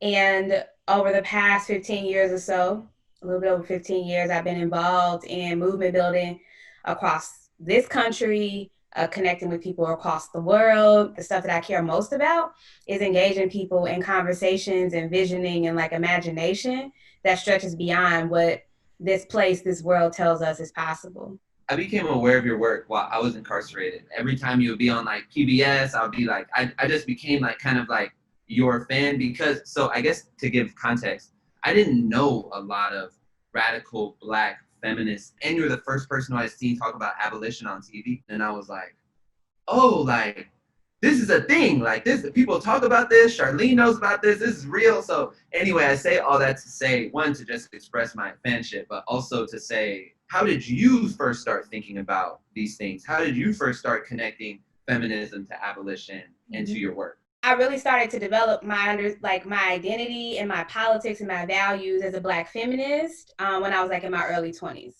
The first time I even heard of the concept of abolition and specifically the abolition of the prison industrial complex was from my friends, my homie Asha Ransby-Sporn. And I remember hearing her talk about abolition, and I had never heard about it. It was at the BYP 100 convening, the first one we had. And I was just like, oh, this is a thing. And I was on to like ending mass incarceration, which is not the same as abolishing carceral systems or the prison industrial complex, right? Ending mass incarceration is like, let's just lower the population, but don't actually deal with why we put people in these cages and what we do with people when they're no longer in prisons. And so it's been a journey. It's been a journey. And to be completely honest with you, Richie, abolition has become most real to me in moments of conflict, of violence, of people enacting harm against other people, right? And me in moments where I have harmed other people. That is where abolition becomes most real to me.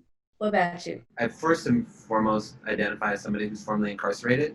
I think that's important to say because there will be a day where there will be no such thing as formerly incarcerated people anymore. I'm a producer and an organizer, meaning that I just try to make things that culturally lead us towards the abolition of prisons and patriarchy.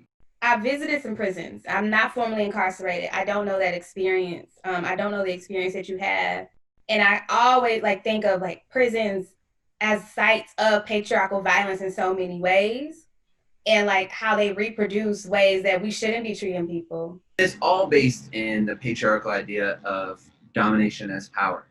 And that is how we take our power back when we have been harmed, is by dominating. So we can do it in the interpersonal, and we can do it systemically. You hurt us, and therefore we are now going to banish you to physical, sexual, emotional, financial torture. And somehow that domination gives me healing or makes up for the wound that you caused me. In our last conversation, you know, in preparation for this, you talked about how you talk to the other folks on the inside with you about patriarchy. And one of the things you said was, you know, you try to relate to people based on like, yo, you have a sister, you have a mother, you have a friend, you have a partner. And in movement, over and over again, I hear people say, you shouldn't have to have a girlfriend, a daughter, or whatever in order to treat somebody well. And I found it just really compelling to hear you say that actually that works. When we're talking to men inside who have literally, like, I can only have emotions maybe with my mom or girlfriend or whoever, and then I have to go back into the prison and have no emotions. Or I see this woman over here as somebody who is sexually exploitable, and this woman over here as, like, they're breaking up themselves. We're compartmentalizing ourselves at that point. So using feminist conversation as a way of transforming harmful behavior, it's all very centered in like, how does this serve your highest self? And what we found was helpful was to say, it doesn't serve your highest self to be breaking up yourself into a bunch of little pieces and relating to people in different ways. So if somebody if feminine people deserve respect, then feminine people deserve respect. And we might use different femmes in their lives as examples to just show them how they've been compartmentalizing, but really the conversation is about being in integrity and being one person. Patriarchy, like, sorts us. Like, people talk about how white supremacy sorts people, and particularly how white supremacy sorts Black people. White supremacy sorts people along lines of race, gender, class, all of that. Something that I've learned from you, something that I've learned from so many of the Black radical feminists that have come before you, come before us, is like the difference between Black feminism and white feminism is that white feminism sees the system and says, women just need a seat at the table. And Black feminism says, fuck this table. This table is actually harming everybody, and we're building a new table, or rather, we're going back to the table that we had before colonialism, when we had community and we had equity. When I think about the possibilities of Black feminisms, I think about the expansiveness. It's about all of us. And we still have to work towards that, because we all live within a world that is deeply patriarchal, a world that is deeply transphobic, deeply capitalist, ableist, xenophobic, all of the things. And so it's like Black feminism is a way through that. It's so big, just like Blackness, just full of possibilities. And I do believe it is like a part of our yellow brick road, like towards our North Stars. That's what it is. That was a mic drop moment. But I just really appreciate the work that you do, because you went into the belly of one of our beasts and you chose to do something that is helping to transform people. And like, you're helping to save lives, not just the men's lives, the lives that they're going to interact with in the rest of the world. So thank you. The honor is mine. It's an honor to be in movement with you, because I know for a fact we gonna win. And yeah, and a large part of that is gonna be based on your work and what you give to the world. So thank you.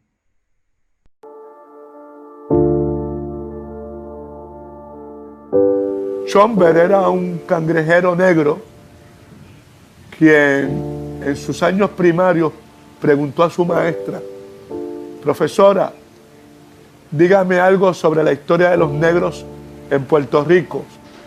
Y la profesora con toda candidez le contesta: los negros no tienen historia. Eso motivó a Chomber a buscar la aportación de los negros al mundo.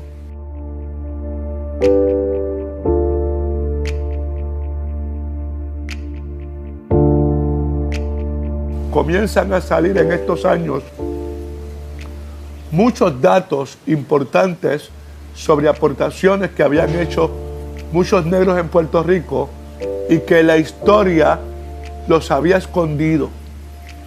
Entonces nos pareció que era importante comenzar a integrar distintas disciplinas para conocer un poco más de las aportaciones que habían hecho muchos puertorriqueños negros y que aún se mantenían escondidas.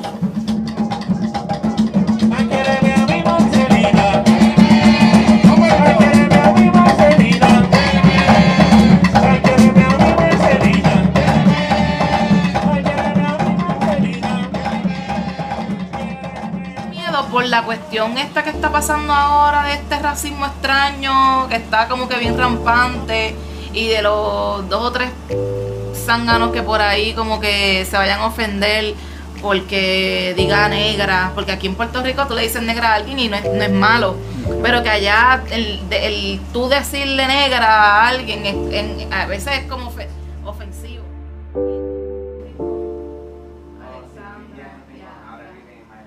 Describo mis diseños como son recordatorios para la mujer puertorriqueña, la mujer negra, la mujer luchadora. Esos son la línea por la cual me voy cuando empiezo a trabajar con los diseños de Afrolunática. Soy nosotros, nosotras, soy uno, una. La misma tribu, la misma aldea, un batey que danza con el repicar de las palabras. Somos siendo la raza, la tribu, la patria, la nobleza. Somos las caras lindas de clara poesía. Que gritaron libertad y respondieron discrimen. Todavía ser negro es crimen en la libre sociedad. Hello, everybody. I'm really excited about this panel on racial capitalism, a huge topic that we need to be talking about. I'm so glad that this is a topic at the Black National Convention of 2020 put on by the Movement for Black Lives. I'm Nalini Stamp, and I'm joined here by an amazing panel of guests, and we are going to get right into it. And I'm going to start, Barbara, I'm going to turn the first question to you. We're going to start you off. But what does racial capitalism mean for everybody who's watching at home? What does it mean? Well, yeah, I'm excited to be a part of this panel too. And Nalini, thank you for being our moderator and guiding us through. So, I think there are a lot of competing and nuanced definitions of racial capitalism, but I would say simply put, it's kind of the inextricable link and reinforcing relationship between capitalism, which we understand is an economic and political system based on profit, private ownership, markets, and exploitation, and white supremacy, which is rooted in colonialism, conquest, slavery, and genocide. That is, Black bodies, the theft of Black bodies and the theft of indigenous land were the pillars, the rocks upon which modern capitalism was built. Our ancestors' labor fueled the formation of capitalism. So it's really inseparable. Now, when we trace back the origins of the term, it is used in South Africa under the apartheid regime to talk about the nature of the white capitalist elite in South Africa, but is also used by my late friend and comrade and colleague Cedric Robinson in his masterpiece, Black Marxism, which is a sort of a critique of Marxism more than just a sort of advocacy piece. But Cedric talks about ways in which racialism, the racialization of oppressed minorities, actually preceded the formation of capitalism. So the relationship is intimate and inextricable. Sometimes people talk about racial capitalism as like there's capitalism over here and then there's racial capitalism. But Robin Kelly, every time I'm in a conversation with Robin Kelly, is like, we don't even have to say racial capitalism, that's redundant. The reason we say it is that sometimes some of our friends, on the white left, talk about a raceless form of capitalism, right? Talk about class without also adding that component of white supremacy and race, which has been the underpinning, the ideological underpinning and fuel of capitalism in the world, but particularly in this country. Malkia, so we heard a little bit about the definition and some of the origins. Thank you, Barbara, for getting us there. How have you seen racial capitalism evolve from some of the origins that Barbara kind of pointed out? How has it evolved, and how are we talking about it right now in 2020? Right. I mean, okay, so capitalism has always transformed itself through technical revolutions, right? But what I think is important is that there's one idea that, technology has somehow made capitalism more gentle, easier to manage. But the reality is capitalism has never been questioned or threatened by these technical revolutions, right? It remains as fearsome as ever, right? On the contrary, in fact, it grows stronger through these technical revolutions. In the 21st century, we're dealing with what some call a global digital economy that has emerged, and it exacerbates the conflicts, the crises, the injustices that late stage capitalism can produce. Capitalism evolved out of feudalism hundreds of years ago, and now I think it's having a crisis that cannot really be resolved. So, financialization is a part of that. The financialization of capital, meaning, banks and hedge fund guys who are betting on the future, that's their commodity, are making enormous amounts of wealth, which sort of breaks down the formula of exploitation. And then climate. Climate, capitalism is an infinite growth model economy on a finite planet. So they've sort of pillaged and plundered as much as they can pillage and plunder. Can I share too also, please? Yes, please. Thank you. Bunch. Racial capitalism means that those in power are benefiting from the racialized oppression of Black people. And this can be in many ways, but I will be talking about one of the many. Wage theft is how rich people keep their unearned wealth. And it happens by employers stealing our precious time in labor without pay. I had a boss who was always late to come home. So not only was I staying at work longer without overtime pay, but I was also paying for my daughter to remain in daycare longer.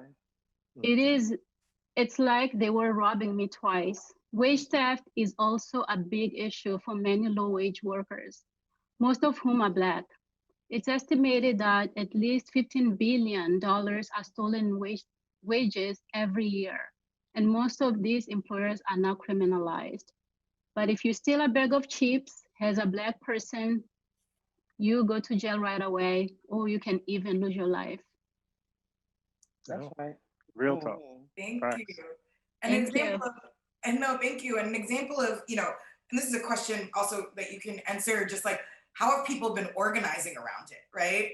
You were just saying that in your workplace, how you've been treated, and National Domestic Workers are one of the organizations that organizes around racial capitalism. But, wanted to just pose to folks, and Renee as well, include you because you haven't spoken yet.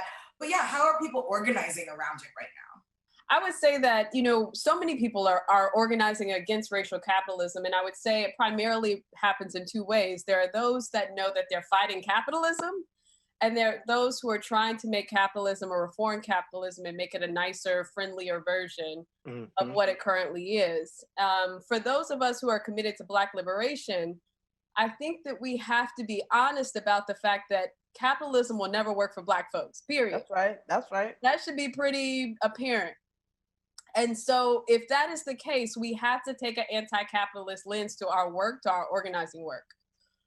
So what I would say is that, so many folks, so many of our campaigns are really about eradicating racial capitalism.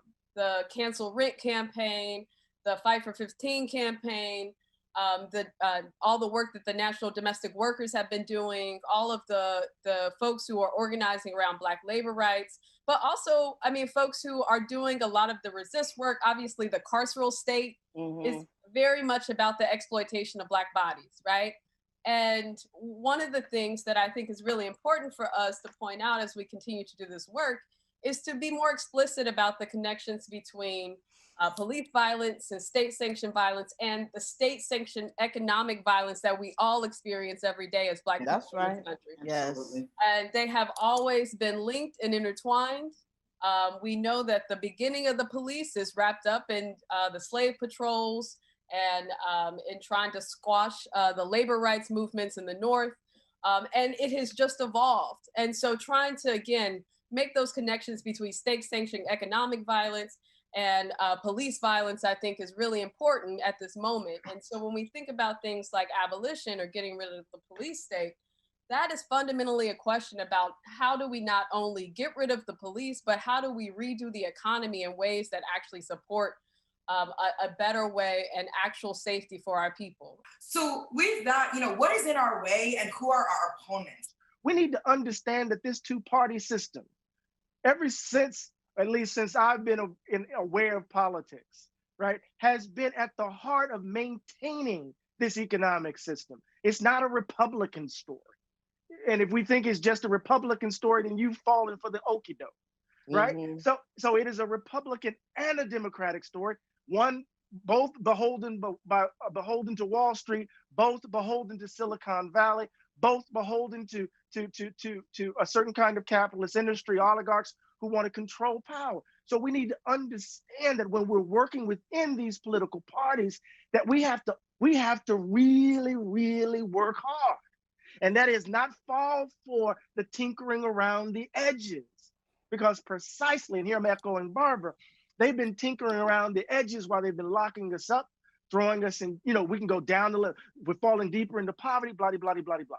What we need to think about is not how do we come up with a peace force that the city then controls, but how do we create smaller institutions that actually serve us, that we're in control of, that provide for our public safety, right? How do we actually think about a campaign that goes something like co-ops, not cops, right? Similar to what they were doing in Seattle, right? Because essentially what they were doing, like, we're gonna create literally a few square blocks where we don't need police. And part of that vision was not just that we have to get the police out of here, that we need people to serve for our safety, but that we have to provide food. We have to provide for joy. We have to provide for all the things. We have to provide for housing. And that was just like one small experiment of trying to get to, I think, what we envision, what freedom would feel like, look like. How can we engage differently with each other? How do we transform ourselves and right, the different institutions that are actually now serving us?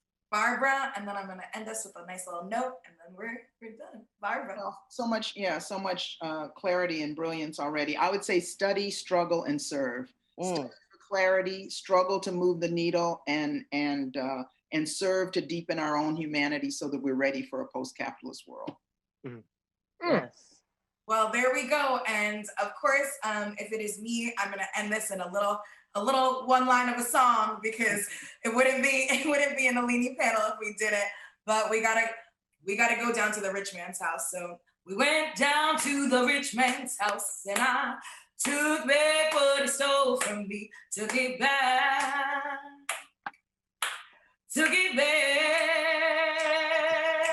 Oh, we went down to the rich man's house, and we took back what he stole from me. Took it back.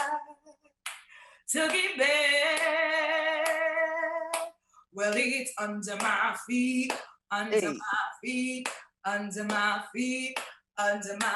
Ain't gonna let no system walk all over me. Thank you, y'all, so much. Thank you. Yes.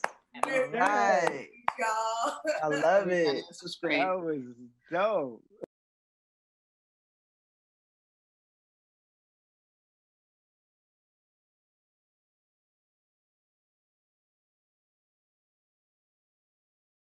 What has been continuously stolen from us time and time again is our ability to have generational wealth. You had a place of African-American prominence in 18 hours destroyed in an act of state-sanctioned terrorism. A court case was filed. It went all the way to the Supreme Court. And the Supreme Court had the audacity to say that the statute of limitations has run out. Back in 2001, Professor Charles Ogletree thought this case could be a watershed moment in American history, in American legal jurisprudence, for reparations for all African Americans. Because we're not just talking about Greenwood, you're talking about people who came from all over the South, who worked on plantations, who slaved, who lost their parents, don't even know who their parents are, had to be adopted, whose families were broken down. The whole structure and idea of your humanity was attacked on every level. And you still managed to maintain some level of sanity, some level of spiritual wherewithal that gave you the ability to say, I'm still here. I can still define myself. I can still create for myself. But what does reparations look like for people who have done that? I don't need you to give me anything. What I need you to do is give us what we're owed as it relates to reparations at the local level for massacres that took place, like what took place in Tulsa, as well as chattel slavery in this country. Because the good thing about it is it has been researched. So it's just a matter of implementing what those national experts have said. They said direct payments to the survivors, direct payments to the descendants, scholarships for descendants, business incubation for African American businesses, and a memorial for what happened. None of those recommendations have been honored. But it takes people, fighting. That's why we go out every Wednesday, my Bible and bullhorn, demanding reparations. Not tomorrow, not next week, not next year, but now.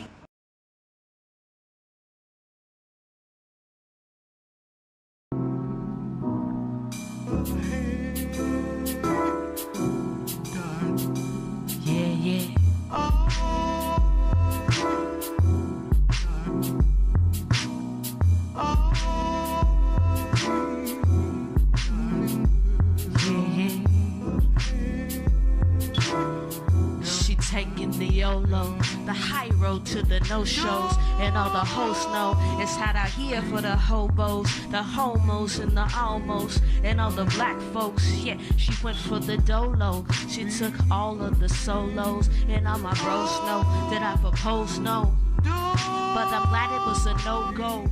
Oh no. Yeah, it really feels like, we coming into a real sacred space right now. I could just feel the energy coming from the land right now, And it's massive too when you look and you see it's almost breathtaking to see the sheer number of tombstones that's here. Right. And also know that it's but a drop in the bucket of the carnage.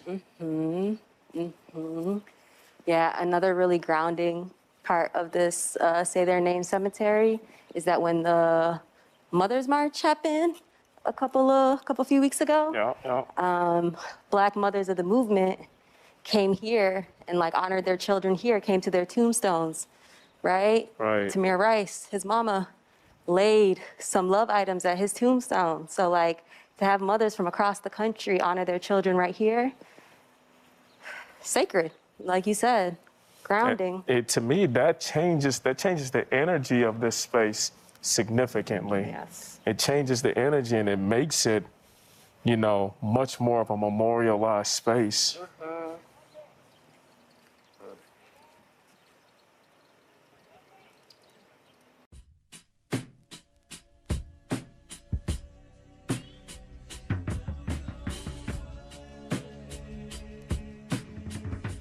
My name is Ashley Woodard Henderson, and I'm the first Black woman executive director of the Highlander Research and Education Center in Newmarket, Tennessee.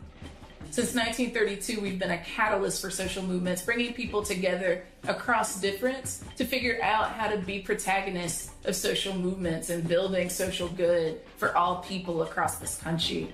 It's a place where historically folks like Septima Clark and Rosa Parks came to train and lead. It's a place where Martin Luther King and John Lewis came to study. John Lewis's first integrated mill was at the Highlander Center. And we've been bringing people together under the methodology of popular education to learn new knowledge that could only exist if these people came and sat down together to learn with and from each other, and then take that new knowledge back home with them to change the material conditions of our people. We are excited to be a place of rest and respite, a place of strategy development, leadership development, and training for the social movements of this country. On March 29th, 2019, I awoke to a call informing me that our administrative offices at Highlander were fully engulfed in flames. It was early Friday when the center's main office burned down in Jefferson County. The first report was of a brush fire. Later, we learned it was a fire at the Highlander Center, which for decades has trained community activists. What I came to understand later in the day is that a symbol that was spray painted on our parking lot the same day as the fire was connected to the white power movement. That same symbol in my parking lot, we found out later, was also etched into the gun that the white supremacist terrorist used when he attacked people in Christchurch, New Zealand. What I know for sure is that social movements like the movement for Black Lives, the Black liberationist movement of the 21st century in this country, is giving me all the hope that I need to believe that those white supremacist attacks that are meant to scare us and not do any more work, that are meant to destroy the infrastructure that for generations our people have built, is going to fail. And I know that because I'm seeing the victories of the work continue since that very day on March 29th to 2020. I'm excited about continuing to flank and support, be innovative, and contagiously in love with Black people until the day that we win and never have to weather a storm like this again.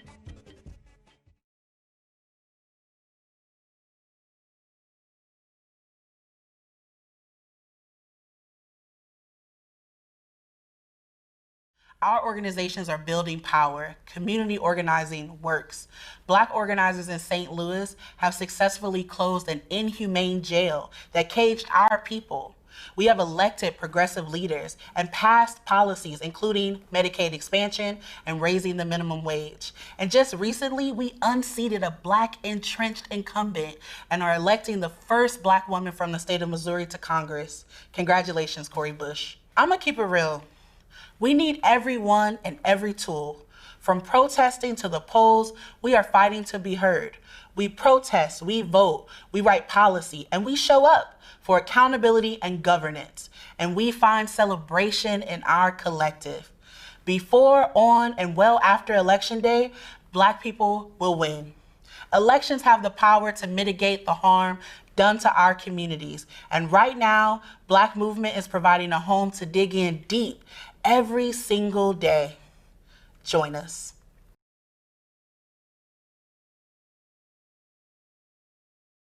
My name is Aya Brown. I'm an artist. I'm from Brooklyn, New York. I'm 24 years old. All of my drawings start on brown paper. The paintings too, they start on some sort of color, whether it's black, brown. I choose brown paper because I feel like I shouldn't be drawing Black bodies from whiteness, that we do not start from whiteness. What really triggered this experience, this series, because COVID happened and I was able to be really reflective on what essential worker is, because the people that are outside my window still going to work are these Black women. The woman who's at C-Town working. Like, she's probably been here since she started working and has nonstop, bagging stuff. Nobody's even thinking about how essential this young Black woman is. The first one I made was a nurse. And I was thinking about my experience as a kid, going to the pediatrics and how comfortable that nurse made me. She had on a SpongeBob scrub and she had on really fly sneakers, would have tattoos, and she spoke the way I did. The lady who just rung my doorbell because I have a package, I was able to document my friend Kiana. She's an EMT worker. Also rolled into me seeing Black women who are essential on the street or outside and going up to them. Can I please draw you? Also uplifting them. So the engagement became more than just me sharing it, instead having these moments where I can engage with these women that I admire and think about so much and that the world should also be looking at. This is a drawing I made of Ayana Dior, a Black trans woman who was brutally beaten by 15 to 30 Black cis men in Minnesota. For many of the same reasons why the George Floyd thing triggered a lot of people, is because you have visual. I watched 5 seconds of it and I was just I cannot sit through this. I just wanted to make something that highlighted this story and understand that Black trans women are a part of our community, period. Intercommunal violence, my work is largely around ending sexual violence. And it started with and continues to be for and censor Black and brown women and girls. And my experience in that has largely been around dealing with intracommunal violence, meaning that the harm that we experience has been largely dealt at the hands of other people who look like us.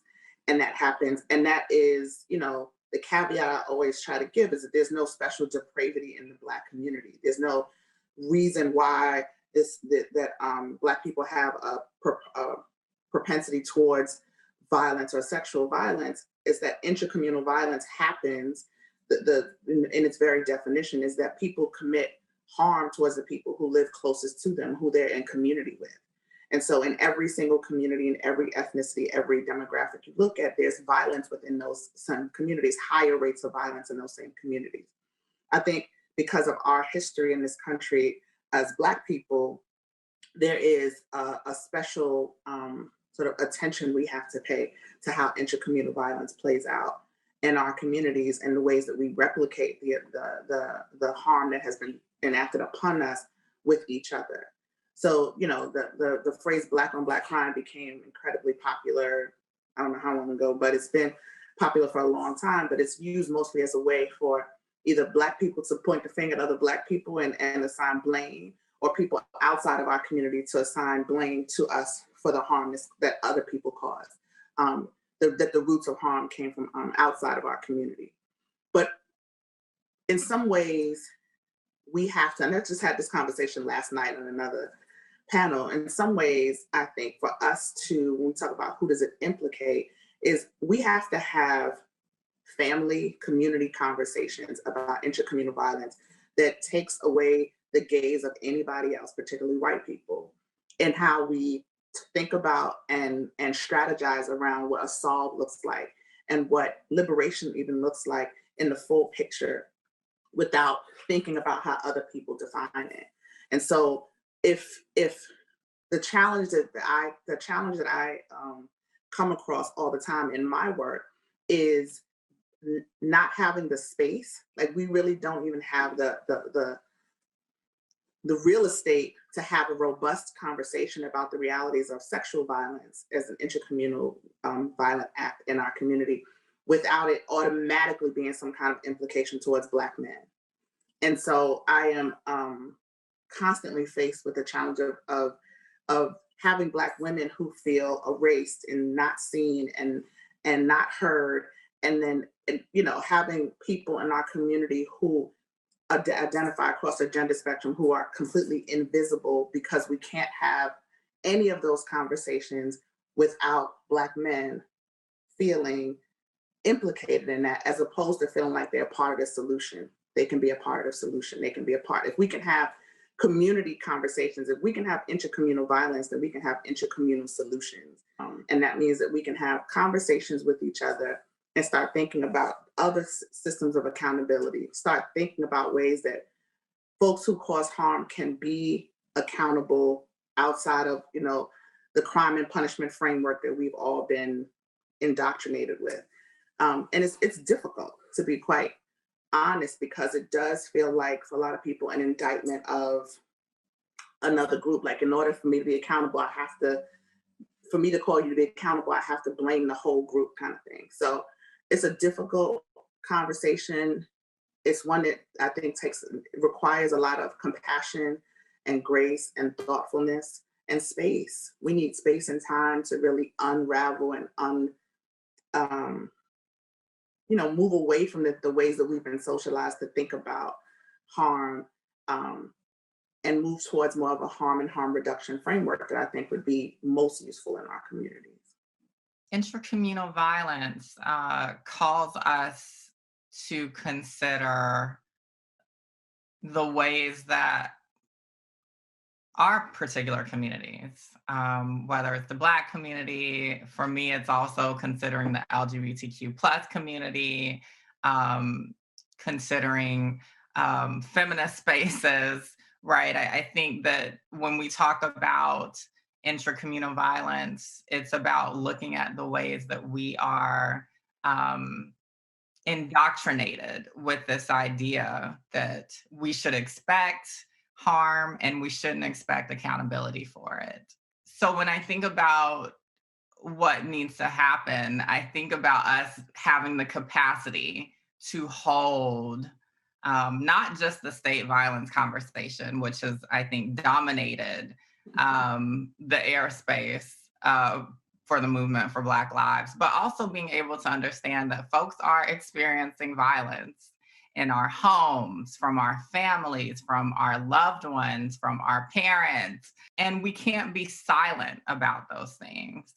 When we think back, when I was young, when I was growing up, I was taught to be, violent, and it wasn't necessarily really with the intent to really cause harm and injury to any one person. But I was taught that if someone hit you, you was taught to hit them back, and in my, growing up, and then all other lessons were put into our heads. And as a result of such, we began to really focus on the people who look like us most as the problem versus the real person and those individuals and certain infrastructures that are responsible for causing a lot of the things that make us want to really act out on each other. We all have lived in a society that has indoctrinated us with very devastating and harmful ideas around humanity and around who deserves to be seen as human. For Black trans people, and particularly Black trans women, it has been very difficult to navigate many spaces in the Black community, many spaces within movement, because we are often met with justifications for why we may experience discrimination or violence. This idea that if you are non-conforming in any way, that you are bringing about the harm that may be inflicted on you is not okay. I talk about the spectrum of sexual violence a lot, and that people ask me, is this part of Me Too, or is this sexual violence? And the way I think about it is everything from words and how we communicate to murder, right? That all fall on this huge spectrum. And people often dismiss the words or harassment, but don't realize that with the way that we communicate and talk to each other, oftenly in violent ways, create the space for physical harm and violence to happen. When I think about, how do we organize around this? To me, what really sits in the middle is the question of, what do we need to come out of this different? What do we really need to move to our greater selves? And I think part of that question is going to be answered inside of the Black community by not only thinking about how we're going to treat each other different, but us all together willing to be defined a new us, right? Being willing to say, we got to reconstruct how we think of masculinity. What parts of this are harmful? What parts of this is toxic? We've got to reimagine and restructure how we even think of what it means to be straight. Not because I'm saying everybody is, having sexual relationships with people of the same sex or same gender, because I'm saying something about how we cause violence to people who we think break our sense of normal, right? And we even as Black folks have to take on the work and say, what is normal? Even take that on a step further and say, really, what's healthy, right? How am I in right relationship with you as my lover, as my child, as my parent, as a person who I don't know, but who is part of this broader community? I'd look at the concept of intracommunal violence a little different. I look at it as a learned behavior versus, something that is innate, something that I believe that none of us are born violent. And so if that be the case, then we had to pick this behavior up somewhere along the line in our lives. And when you look at it as a whole, I mean, when you look at what has happened to us as a people and how we've been, taken away very, violently away from our ancestry and placed into a foreign land in some aspects, and been taught how to be violent. I look at it from that perspective as to, who is the perpetrators of this, right? Versus the victim. And I look at it as more so that there is a underlining sort of oppressor. There is a underlining or a hidden hand. Someone is throwing a rock, but they're hiding their hand, and they're not taking responsibility for some of the behaviors that they have instilled on us. And so what we are doing is really acting out of our character and really playing into a larger scheme and a larger plan, so to speak, which is really not ours to actually own. And I think that it's just something that, again, that we need to really place it back on the hands and at the footsteps of those who are really responsible. The truth of this work is that, and I think this is part of why it's so difficult for us as Black folks, is that it may not be our fault that we're here, but it is still our responsibility to end it. When I think about myself and I think about how I felt justified and righteous in some of the things that I've done in my own life where I may have caused harm to somebody, and I may have felt justified that so-and-so had it coming, and maybe they did, right? But it still was my responsibility as a person who believed in something different for our folks to behave differently. We don't have to just, daydream about what the future can look like. In the spaces that we have control over, in our schools, in our communities, in our organizations, we can create those systems.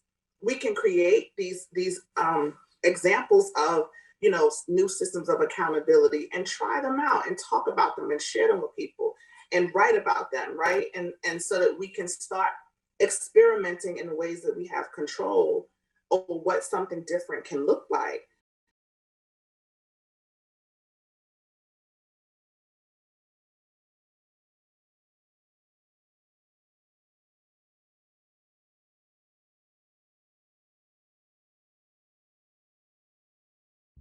Because we've got a great city, and we're going through difficult times, and to ignore that obviously would be blind to reality. And celebrate our people would also be an injustice as well.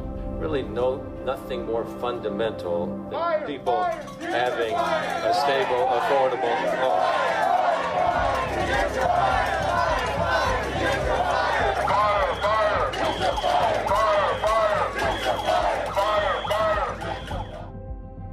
It was the week that we had found out that Breonna Taylor's death was connected to gentrification. We believe that gentrification is one of the biggest ways that Black people are dismantled and are one of the biggest issues for Black people in Louisville in this current state. What we learned is that they wanted to buy many homes in that area, and that was a part of their plan, and that kind of initiated this need to get her out of that area. On her birthday, they bought the home for $1. So it just was very heartbreaking because her life was worth way more than $1. Black life is worth way more than $1, especially with how much we contribute to the United States in general, but specifically Louisville, Kentucky. So people were already angry about that and heartbroken about that and sad about that. So when we found out there was a new, supposed to be low-income housing that was being celebrated in the midst of finding out that her death was connected to gentrification, we were angry about that. We're not gonna allow you all to do this and be silent. As we were walking up, Talad just handed me the banner, so I made my way to the front. Mayor Fisher was speaking right then. Everybody got really, really quiet. And that's when I really started getting a little nervous, though. You know what I'm saying? Like, all right, here we go. Them nerves start to kick in a little bit. And I honestly expected him to turn around or acknowledge us or something. You know, he spoke for probably another 15, 20 seconds, and I was just like, what are we doing? So, you know, I just started the chant, fire, fire, gentrify, and we started making noise. Having a stable, affordable home.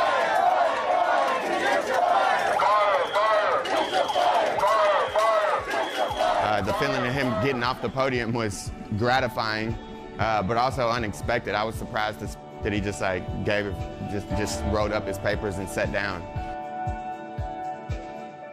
It was so beautiful because it was unknown. Thank you so much for being with us. We appreciate you so much. This moment we're in couldn't have higher stakes. To learn more about the Movement for Black Lives, visit blacknovember.org. So we are right now in the midst of an unprecedented uprising, but it's not the first and it won't be the last. And we really stand on the shoulders of historic uprisings, like in 1969, the Stonewall uprisings. So my first question to you, Ms. Major, is what did it feel like, in your body and in your soul to be able to display such power like you all did with that uprising? It was really unique in the fact that we were fighting to stop the persecution of us and to prevent it from going any further than we allowed. And it was, I guess you could say, it was exhilarating to have that go on then, but it really didn't stop as it is going on now. It didn't stop from happening. It continued on. And as you see it now today, the same things are coming up again, whereby trans rights are being crushed and subdued. So it was a good feeling, but it didn't last. Well, I think it did last because we are at least aspirationally attempting to continue that legacy and to continue the fire of those uprisings in these modern day uprisings. And this summer we saw rebellions happening in all 50 states in the country on Juneteenth. And one of the common denominators that you saw in some of our major cities was the presence of BYP 100. And that was young people there at the top, making sure things were Black led, that Black joy was centered. And so my next question is to Dee Dee, of like, what does it feel like to be so central to this display of power and being so critical to the current uprisings? I think currently for me, it feels like we are making history of our own and also honoring the legacy of those that have came before us to really allow us to be in this moment of uprising. And young Black people are on the front lines. It's young Black people that's coming face to face with the police out in the streets. And in June, our organization had about 20 protests and that was just BYP 100. But there's many cities that are still having protests every day. People are still calling for justice for Breonna Taylor and for Drayshawn and for just so many of the names that we know and we have learned to have had to learn about. We've been calling for that. And so it feels like we're really making history and standing in a long lineage of Black resistance and struggle.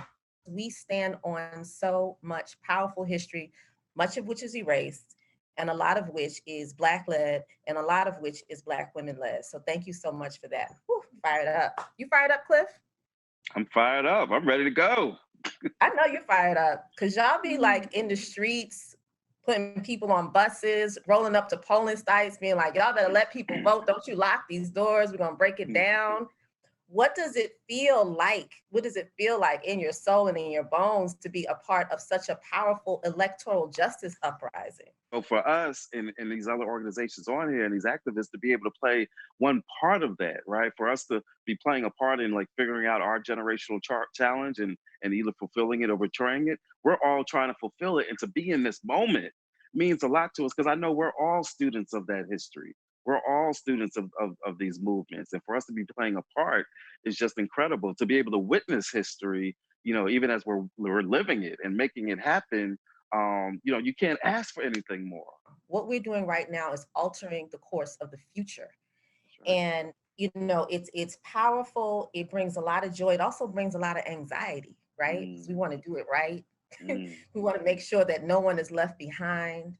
And so I just want to commend everyone on this panel for the work that you're doing. So what would you say, Sister Nkechi, we open up these doors to the movement and we're talking out here to the masses of our folks, how can they come? What would you say to call them in to the movement for Black Lives? And I just say what Harriet Tubman said, if you hear the dogs, keep moving. If you hear the noises behind you, keep moving. If the slave catchers are coming, just keep moving. Don't stop. I mean, I'm just saying, we need to keep moving. We need to keep on the struggle. But I do want to say this because I've been listening to all of my brothers and sisters on it.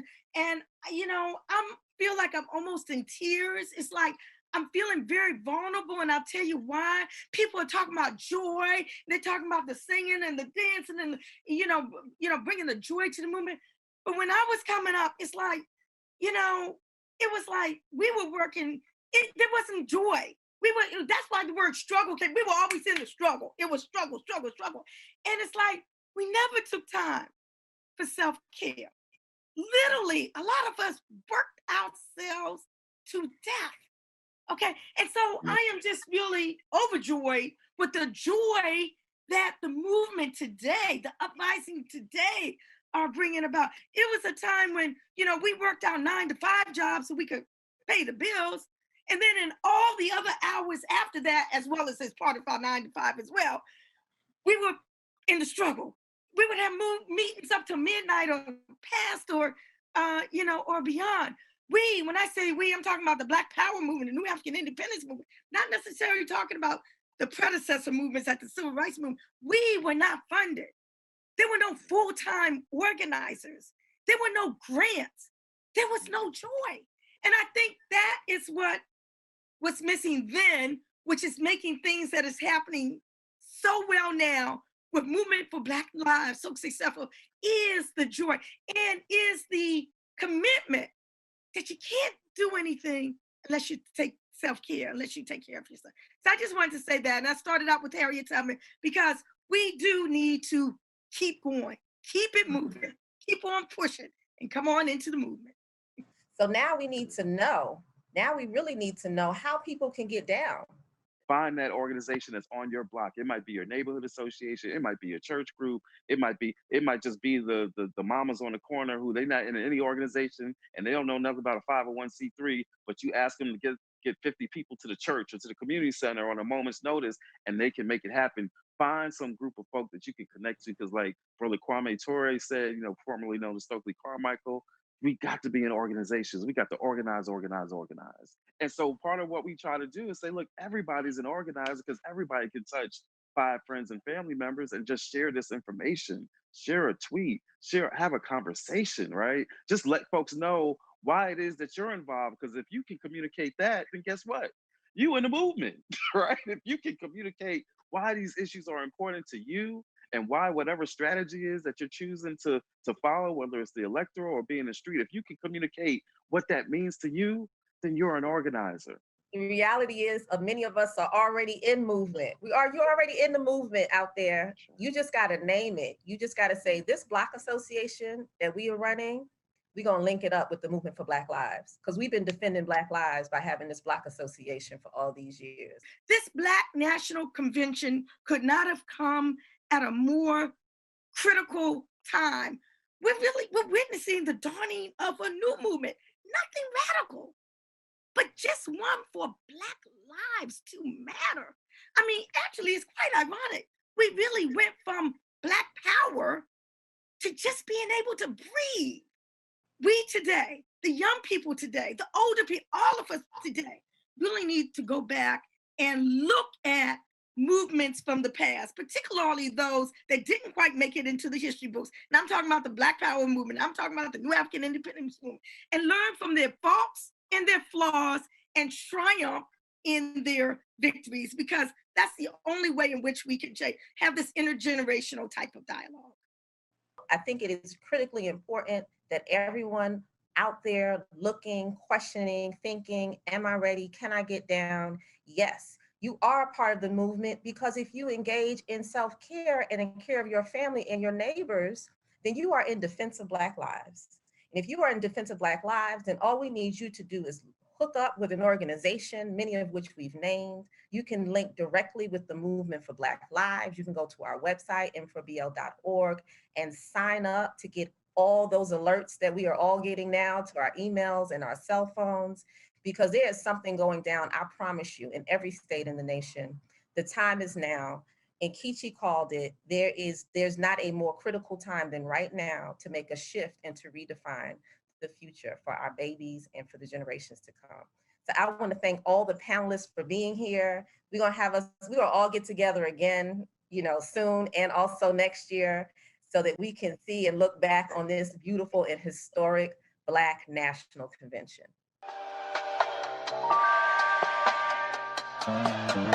Cause we're fighting for our lives. This time you ain't winning. Keep the protest going. This is only the beginning. Justice for all. I'm tired of pretending. Cause we're slaves of the system, so our pain is never ending. I wake up, put my clothes on. Can't ignore what goes on. Systematic racism, and they're just adding loads on. Had to turn my flows on to talk about the blows drawn on Rihanna. Shower sleeping, gunshots all imposed on. A gunshot is a pin, so Brianna has been wrote on. Her family has to go on. Please don't be a moron. This revolution's televised. They know we got our phones on screaming Black Lives Matter. Cause our people getting choked on. If you've stayed on this journey with us this evening, you've met Black people in every corner of this country who are calling and organizing for radical change. From housing, capitalism, violence in our communities and homes, connecting to the land as a site of power, Black joy, and yes, abolition and freedom from all forms of violence. Tonight, we find ourselves in the final days of Black August. Black August asks us to fast, to study, to train, to deepen our commitment to the work. On blacknovember.org, you'll find a resource guide that includes definitions, political education resources, the vision for Black lives, and voter protection resources.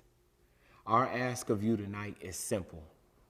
Black people, find an organization, a political home in your community to expand this 21st century liberation movement. You are not alone in your questions. You are not alone in your dreams.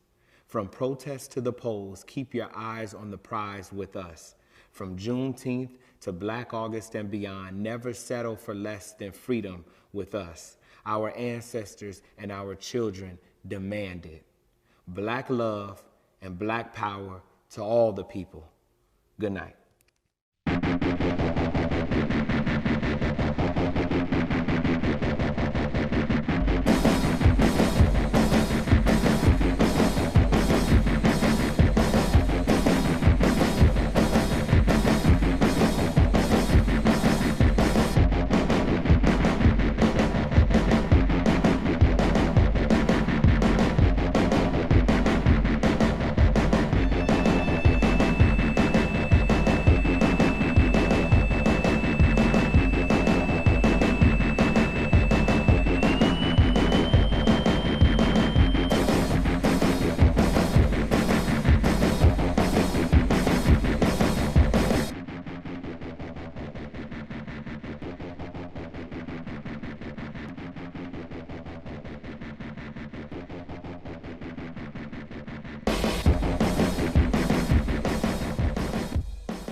Oh God, I need to belong to someone. I miss the breath of a kiss.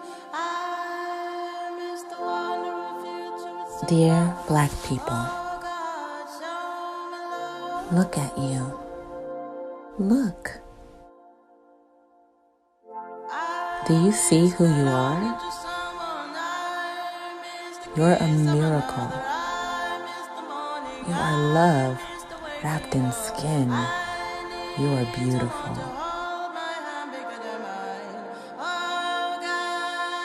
Dear Black people, you've moved mountains. You've moved minds. You've made joy in rich supply. Dear Black people, you are the salt of the earth. You have love for yourself and your neighbor. Dear Black people, you are not alone.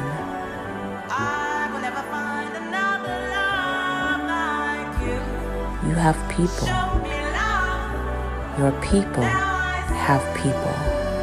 Wherever you stand is holy ground. Dear Black people, you will stretch up to the sky. You will tell a triumphant story. You will hold it in your hands. Dear Black people, your freedom means the freedom of the world.